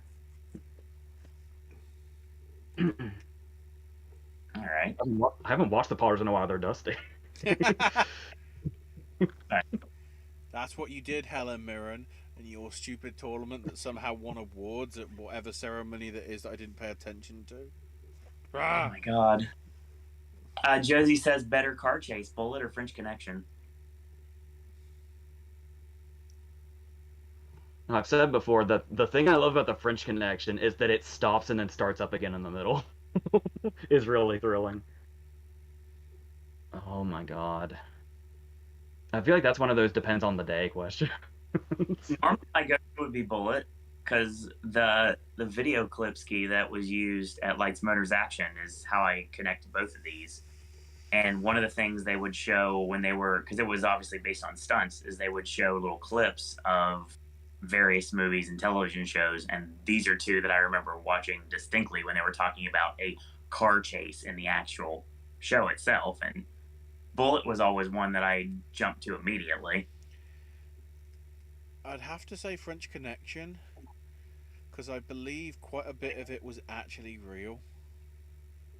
Okay. Like with real, real drivers having to get dodged around, but by the actual stunt driver at the various bits.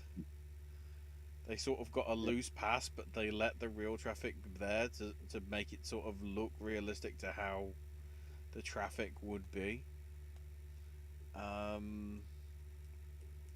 And also just the presentation of it. I know you just like sticking a camera to the bonnet or even the fender and just like getting the actual sort of the viewpoint. And the other thing as well about that is it's the best car chase that isn't a car chase, because the car's chasing the train. It's not I was gonna say, the credit I was going to give to French Connection was it's a little more unconventional than Yeah. Bullets. Very true. You know what's a really underrated car chase? I love the car chase in the town. Yeah, that's a good one. Like when people talk about Affleck's a great director and stuff like that, and people think of Argo and stuff like that, it's like the first thing I think of was he directed the car chase in the town. That's what makes Affleck a great director. The stereotypical choice would be Baby Driver for the most recent stuff, but I do think there's a great car chase in Ronin. Yeah. I like the chase. This makes me sound bad, but I like the chase. I'm sorry. Adam Rifkin. That's a name I've not heard in a really long time. Have any of you seen Clute? Says Josie.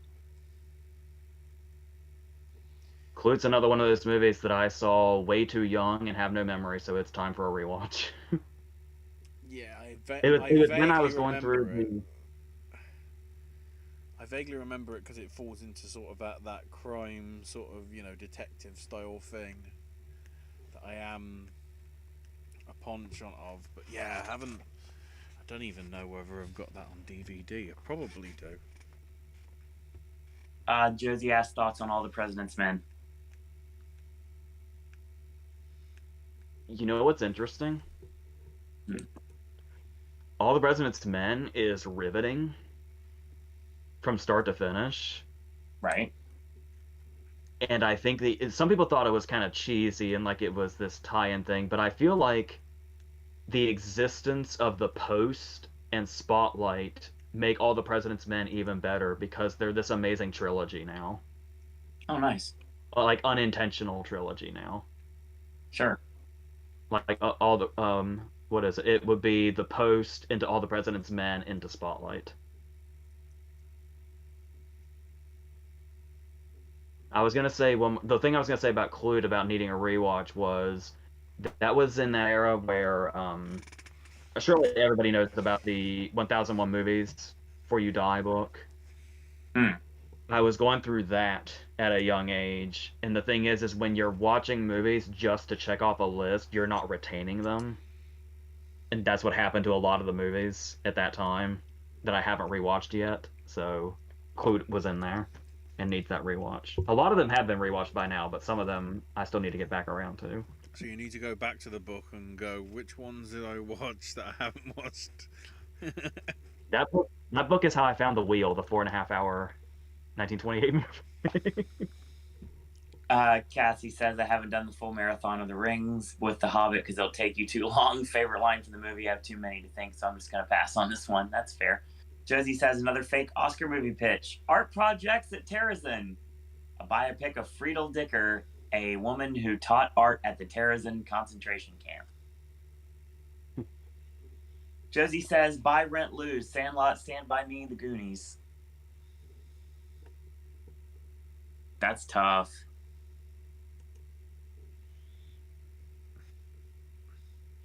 Well, shit. This is the one scenario where the Sandlot would have to go.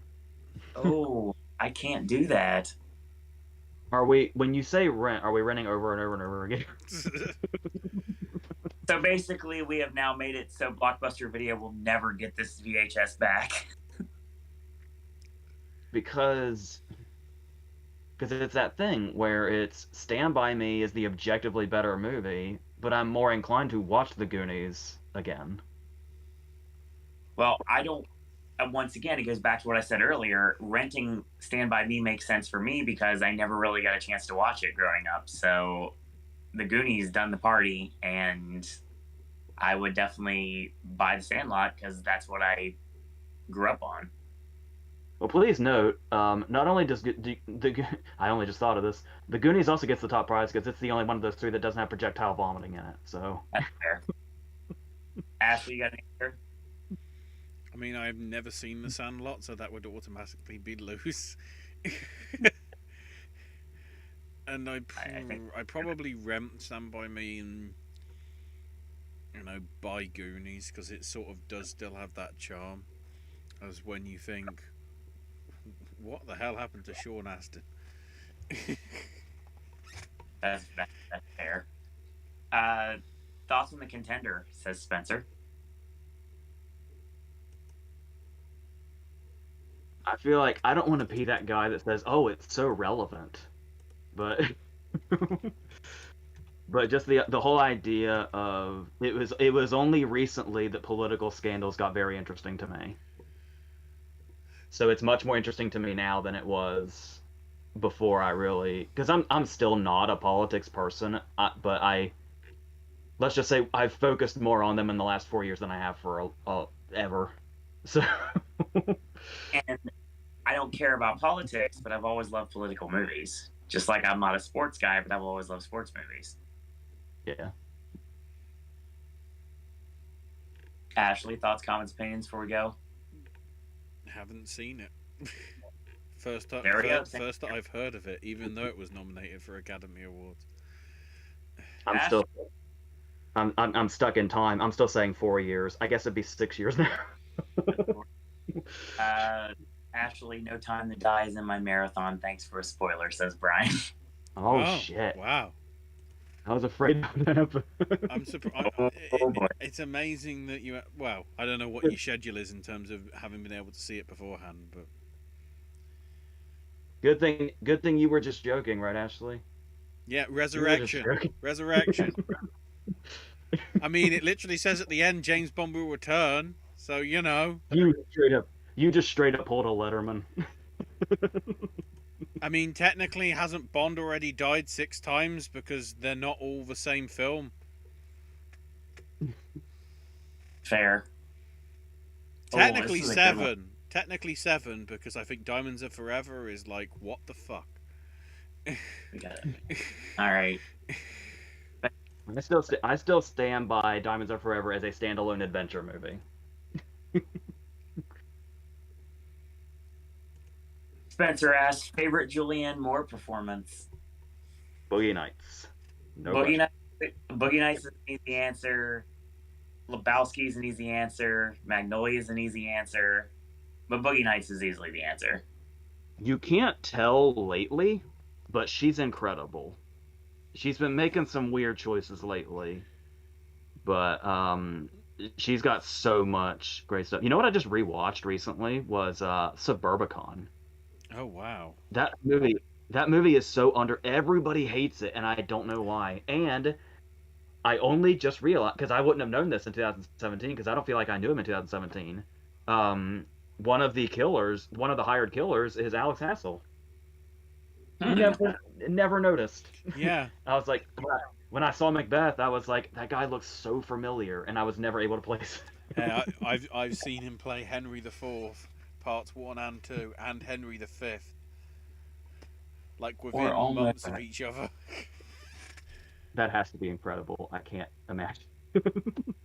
Wow, we're getting to the bottom ski here. Not really. Cassie says, I think Sweeney Todd, if you would have taken away a lot of the fake blood color than PG-13, I think might be that 10 version, only all-rated movie. I could be wrong. Okay. Yeah,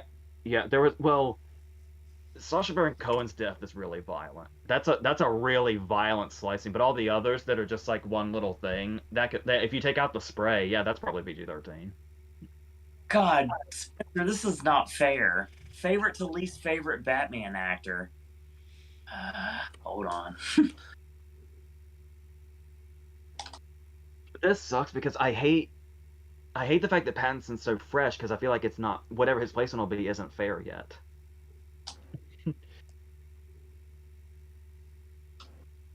And how many Batman actors are we including? Are we doing just these? Are we counting Adam West? Are we counting Kevin Conroy?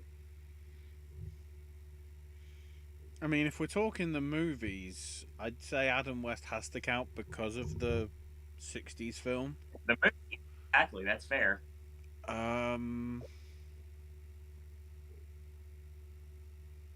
of course, I don't have an answer because I can't go scroll down because then I'll lose the rest of the questions. Keaton? Yeah, I'm probably gonna. Bale? Pattinson? West?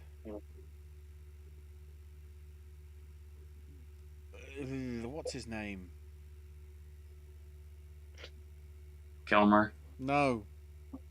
Looney? No. Will Arnett? Gone? Oh, yep. Crap about him. Dang it. Will Arnett, then Kilmer, then Clooney. I don't think there's been any other. If you count Mark of the Phantasm as a movie, I'd put him probably between Bale and Pattinson. Yeah, Mask of the Phantasm is definitely a movie. Yeah, I wasn't sure because I think over here it was just like, video cassette movie. Like,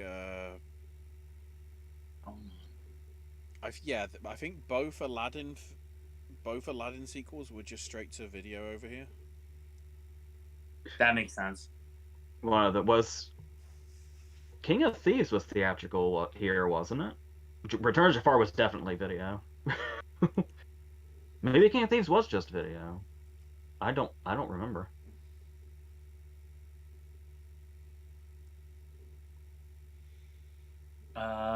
God, that's so tough.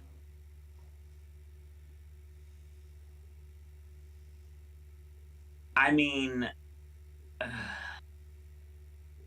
well, Clooney and Kilmer are obviously at the bottom. Wait, did Ashley's did yours have Affleck in it? I didn't hear him. Oh, I completely forgot. Fun fact: I forgot about Michael Keaton, so we're even. Fuck. Who forgets Keaton, man? I'd put Affleck ahead of Clooney, but Affleck's a lot I, higher than I Clooney. feel he was dealt a bad hand because of how complicated Dawn of Justice became, and how higgledy-piggledy Justice League became because of what happened with the clear tone switch from Snyder to Whedon, and there's only so much papering over the cracks that Zack Snyder's cut can do. AJ, do you have an answer? I'm trying to formulate mine at this point.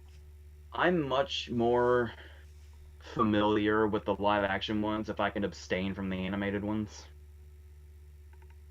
I mean, I I'm think always familiar with Arnett, but I just wouldn't know how to. I barely know how to put West in here, and it's. I'm taking Conroy and Arnett out as a judgment call because I want to focus on the live action versions because it's too hard otherwise. I think mine is Keaton, Pattinson, Bale, Affleck, West, Kilmer, Clooney. The thing is that Kilmer, I dig Kilmer's Bruce Wayne. Yep. As long as, except for the scenes at Kidman's place that are boring as shit. But but other than that, I dig Kilmer's Bruce Wayne. But and honestly, there is a universe where Clooney is a great Bruce Wayne. Clooney's an amazing Bruce Wayne. It's the Batman aspect that I think Kilmer and Clooney struggle with. Honestly, that's my list too. That's If easy I enough. don't showing you right now, it literally says right in front of my head right now. It's exactly the same list I came up with in that order. Bale and Affleck I struggle with because Yeah. I used to think people obsessed over Bale's voice too much. But the more I watch the Dark Knight trilogy now, the more the voice sucks. Fair. Where is he? And since I was I think the voice bothers me the most in the last scene of the Dark Knight, the Two-Face showdown, where it's just like, this is, come on, man, the moment. This is a very powerful moment, and then you whip that shit out. we're gonna try to go rapid fire, but I don't think that's a possibility at this point. iRobot or Bicentennial Man? Say that again. iRobot or Bicentennial Man? Like Will Smith's iRobot, or like the novel? The films, based off the Asimov stories. I'm not familiar with Bicentennial Man on really much of either. I saw the movie once forever ago, and I don't know any source material. I like iRobot. I was to say iRobot by default.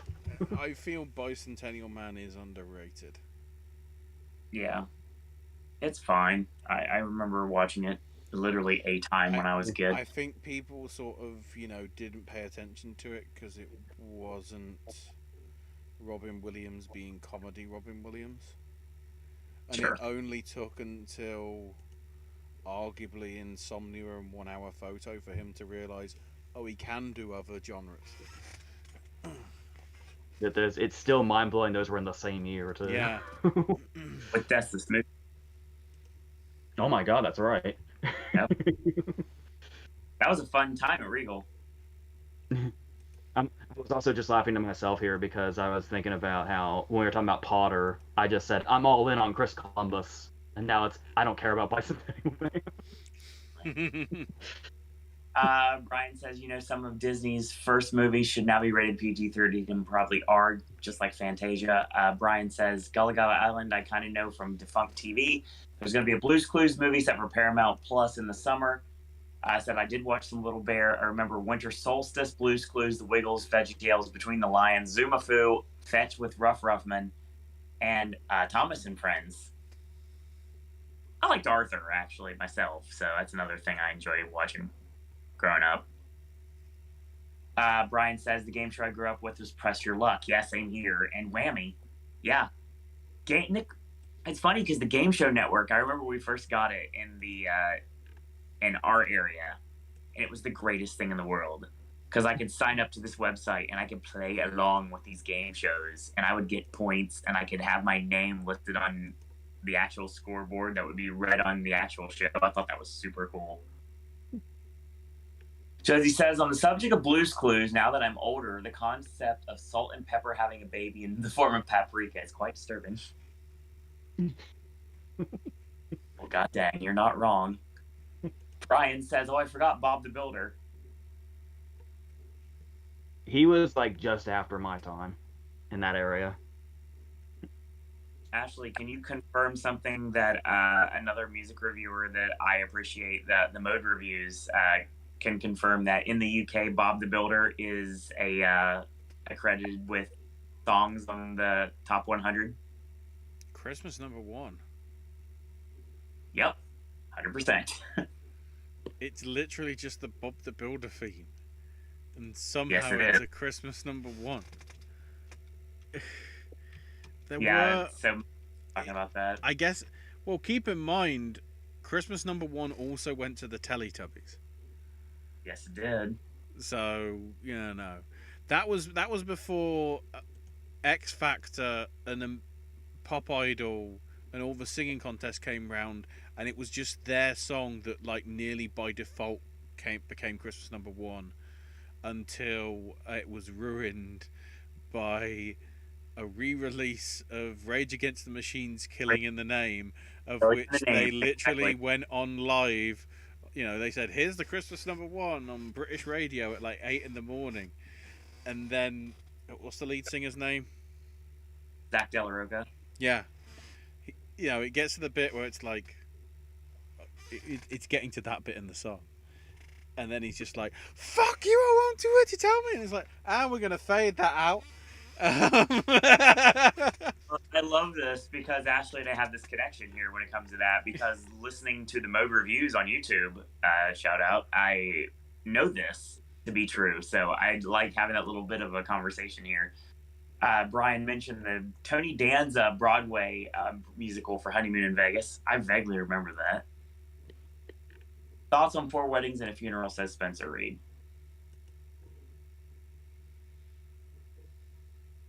Hey, we're almost. The first thing I think of before the movie itself is how insane it was. That Best Picture nomination is insane. Because 94 is considered one of the best years ever. You had Bullets Over Broadway. Bullets Over Broadway had all the major nominations. And 4 Weddings and a Funeral only had a screenplay nomination and got that 5th picture slot. That's crazy. On an added note, also Bob the Builder's cover of Mambo #5 was a UK #1 single as well, 9 months after the correct. Christmas #1. I remember that. So Cassie says she's gonna dip out. Bye. I will finish this later. Cool. Welcome. Thank you for joining us tonight, Cassie. Yeah, Thank we you. were gonna have to.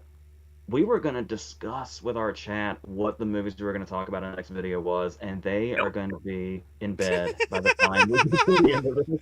I'll shoot with you right now. Honestly, I feel like, I'm going to make a judgment call right now since we've got so many things in chat. I will say right now that I feel like we're going to have to put a pin in. We're going to answer the rest of the questions, but then we're going to put a pin in the Popcast Movie Club, and we're going to push it back because the next show is going to have to be some sort of a continuation of this, and then we'll officially be able to go into what it is, and we'll start it a little bit later in April than we were anticipating. So so since this isn't part of that yet, would this video just be next week instead of 2 weeks from now, or would we do the jump?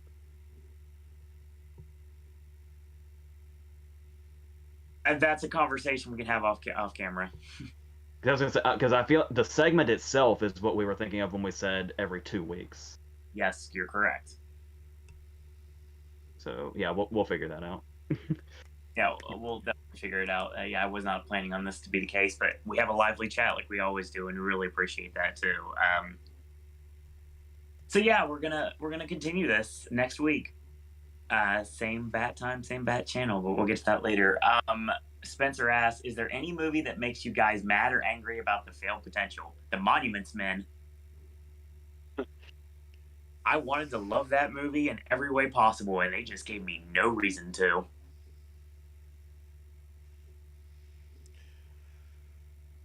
There's so many answers to this. Yep. Oh, God. Gem and the Holograms.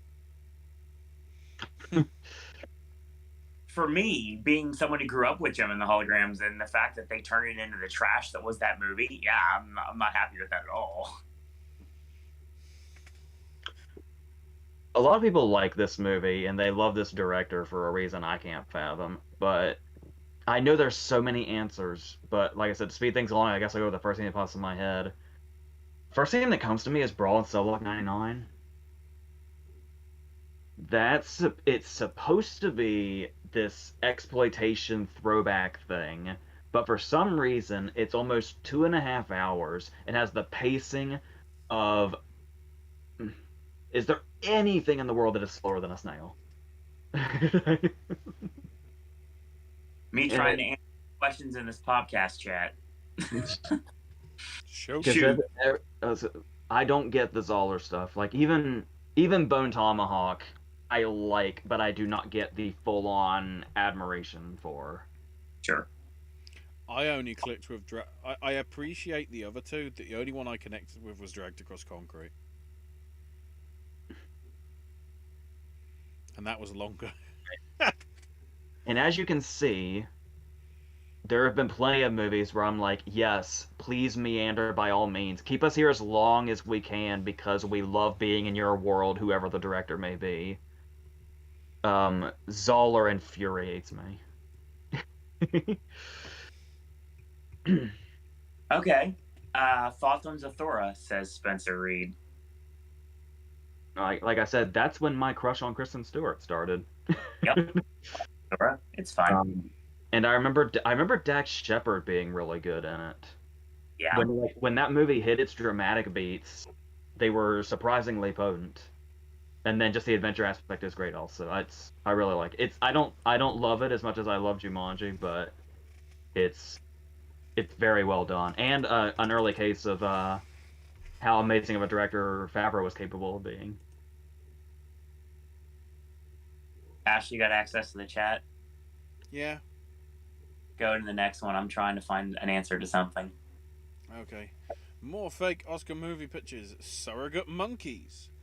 A revisionist historical account of Harry Harlow and his monkey experiments, told from the point of view of the monkeys, with David Harbour as Harry Harlow. Huh. That's a good answer. I like that. Harassment Training, a satirical comedy of the making of a sexual harassment training video. Oh boy. Isn't that basically what Judd Apatow's sort of trying to do with this new film that's coming out? I mean, not on the sexual harassment thing, but like the whole movie within a movie sort of thing. This feels like an Apatow movie that would either be like everybody in the world would love it and we wouldn't, or this would be one of those everybody in the world doesn't like it and we enjoy it. Arbor Day, a group of townspeople join together in a community garden to plant a tree to celebrate diversity. Sounds like a short, actually.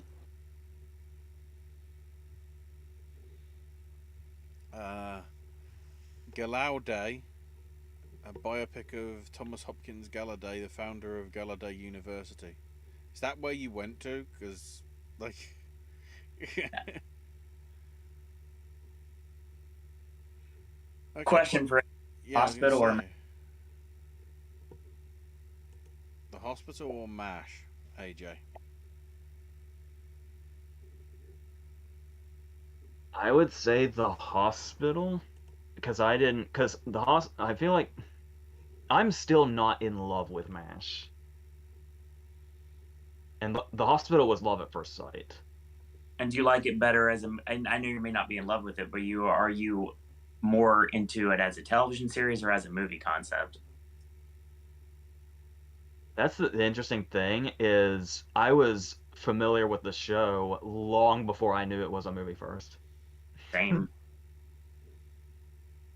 And I have to do this now because Josephine's asking us to give us opinion before she goes to bed. Another fake Oscar movie pitch. Navahoppy, a love story of two code talkers in World War One Navajo. Right? Oh no, sorry, World War Two. One Navajo, the other one Hoppy. Two Native American code talkers. And dark industrial spaces. A photographer takes pictures of abandoned places occupied by ghosts. Isn't that a good story? Except we're the photographer. That is a A24 Fatal Frame movie. So the question is, which of the fake ones would be the most interesting? Now I need to go through the chat and look for all. We're going all the way back to the beginning. The first one. The first one that had me was the Macy's one. I think was the very first one she said. Macy's good. I like the harassment training one. I like the ghost one for sure.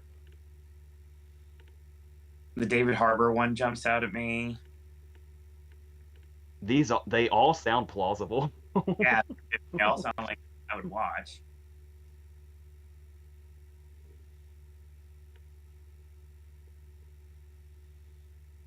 Spencer agrees. Dark industrial spaces.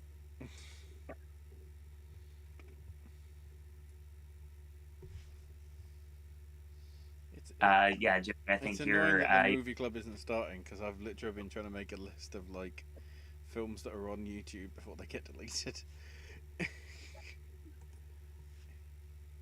I mean, we were not planning on going 4 hours tonight on a Q&A, but that's what happened tonight. Am I like out of my mind, or it really doesn't feel like 4 hours is just bad? No. Probably about 2. Half a time. I'm gonna die.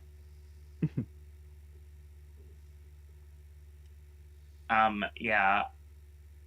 I will say right now, at the end of the day, Josie, you have a lot of really brilliant ideas, and I'd like to see some of them come to fruition one day. Yeah, the code one kind of has like imitation game vibes. I guess it's done in that style, and it'd probably be more beloved in the long run because I think people have really turned on the imitation game in these last few years. Totally.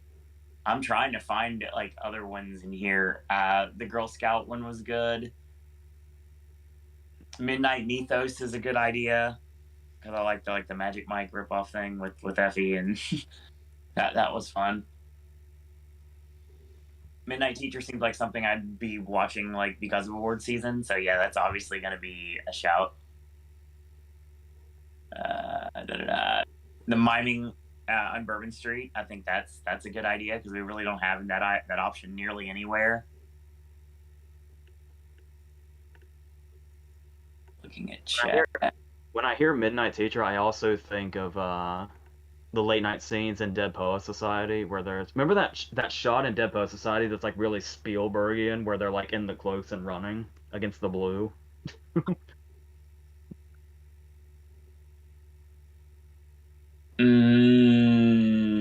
Yes. I'm trying to see if there's any other ones I'm not thinking of. I think I went through all of them. Surrogate Monkeys is fun. Spencer says, "Thanks, guys. This was fun." Yeah, it was. Absolutely. I had a blast tonight. I think all of us did. So how about we do this again next week, and maybe actually go into what we're talking about. So, in a roundabout way, what Popcast Movie Club is going to end up being is exactly what you saw tonight, but it's also going to have a main topic of we're picking a movie and we're going to discuss that movie. Now, I may partake. I might, I may not. It just depends on the circumstance. I will try. If not, I become more of a moderator and I still get to like lead the chat. So we'll see what happens, but I'll do the best I possibly can. And I was suggesting like 2 or 3 movies, because if you have trouble rewatching 2 or 3 movies in the span of 2 weeks, I don't know. Sorry. Owen just went weird on my feed. I'm sorry for anybody watching. I thought he got possessed. Like,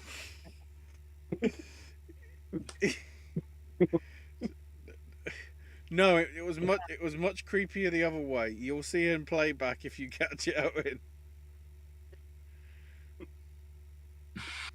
No, it was. To be honest, the screen went sort of about the same as what happened last night during Will Smith's acceptance speech. It was like, what the hell is going on?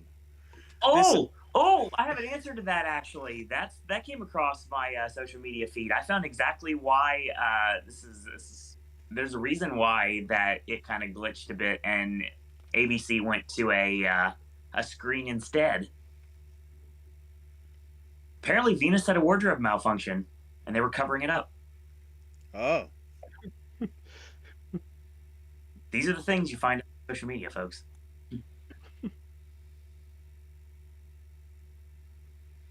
So he really lucked out then, because when it blanked out is right when he said, "I just spit. I hope they didn't see that on TV." Yep. Good news, Will. We didn't. Accurate. So yeah, this is what we've got. This is what we're going to be doing every 2 weeks after next week. Is next week we're going to do, I guess we're going to do our intro to what we're doing, and we're also going to do another Q&A. So honestly, I'm thinking what we possibly could do as well is maybe like save questions for like once a month, and then we'll just do a big Q&A show along with the Popcast Movie Club. We can do that too. That's possible. We'll see what happens. Just know that we're not going away like we usually do. And sooner or later, we'll be in August, and we'll be talking about 2023's Oscar ceremony right away. That's when the movie club gets put aside. Well, at least when we get to the start of 2023, when the awards start picking up, that's when the movie club will go on a semi-hiatus, while we focus on the awards and everything. When the two gentlemen in front of me get to run the network while I scare guests for a couple months. So yeah, that's your show. So Ashley can be found on Twitter at AshIsMyNameUK. Content coming very soon. It looks like the Snack Stash video is going to go up on Thursday, so stay tuned for that when Ashley sends it to me. AJ, of course, has got the channel for the next 2 days with movie reviews. And then also Ashley's video on Thursday, and then more movie reviews on Friday. Morbius is coming out, so we got a lot of stuff to talk about in the very near future. AJ's got reviews on tomorrow and also on Wednesday, and then on Friday. AJ, of course, as always, cannot be killed by conventional weapons, and if you do need to leave a comment for him, you're more than welcome to do so on any of these videos. Yeah, had a great time tonight. Follow me on Twitter if you'd like, at Sir Owen Disney. More Voices content coming. We got Water Parks video coming. Tons of Sip and Snack coming, including stuff I just bought today that I'm going to knock out very soon. And if I can get to bed within the next hour or so, I may go to Busch Gardens tomorrow and knock out that cred for Iron Quasi. I guess we'll see what happens.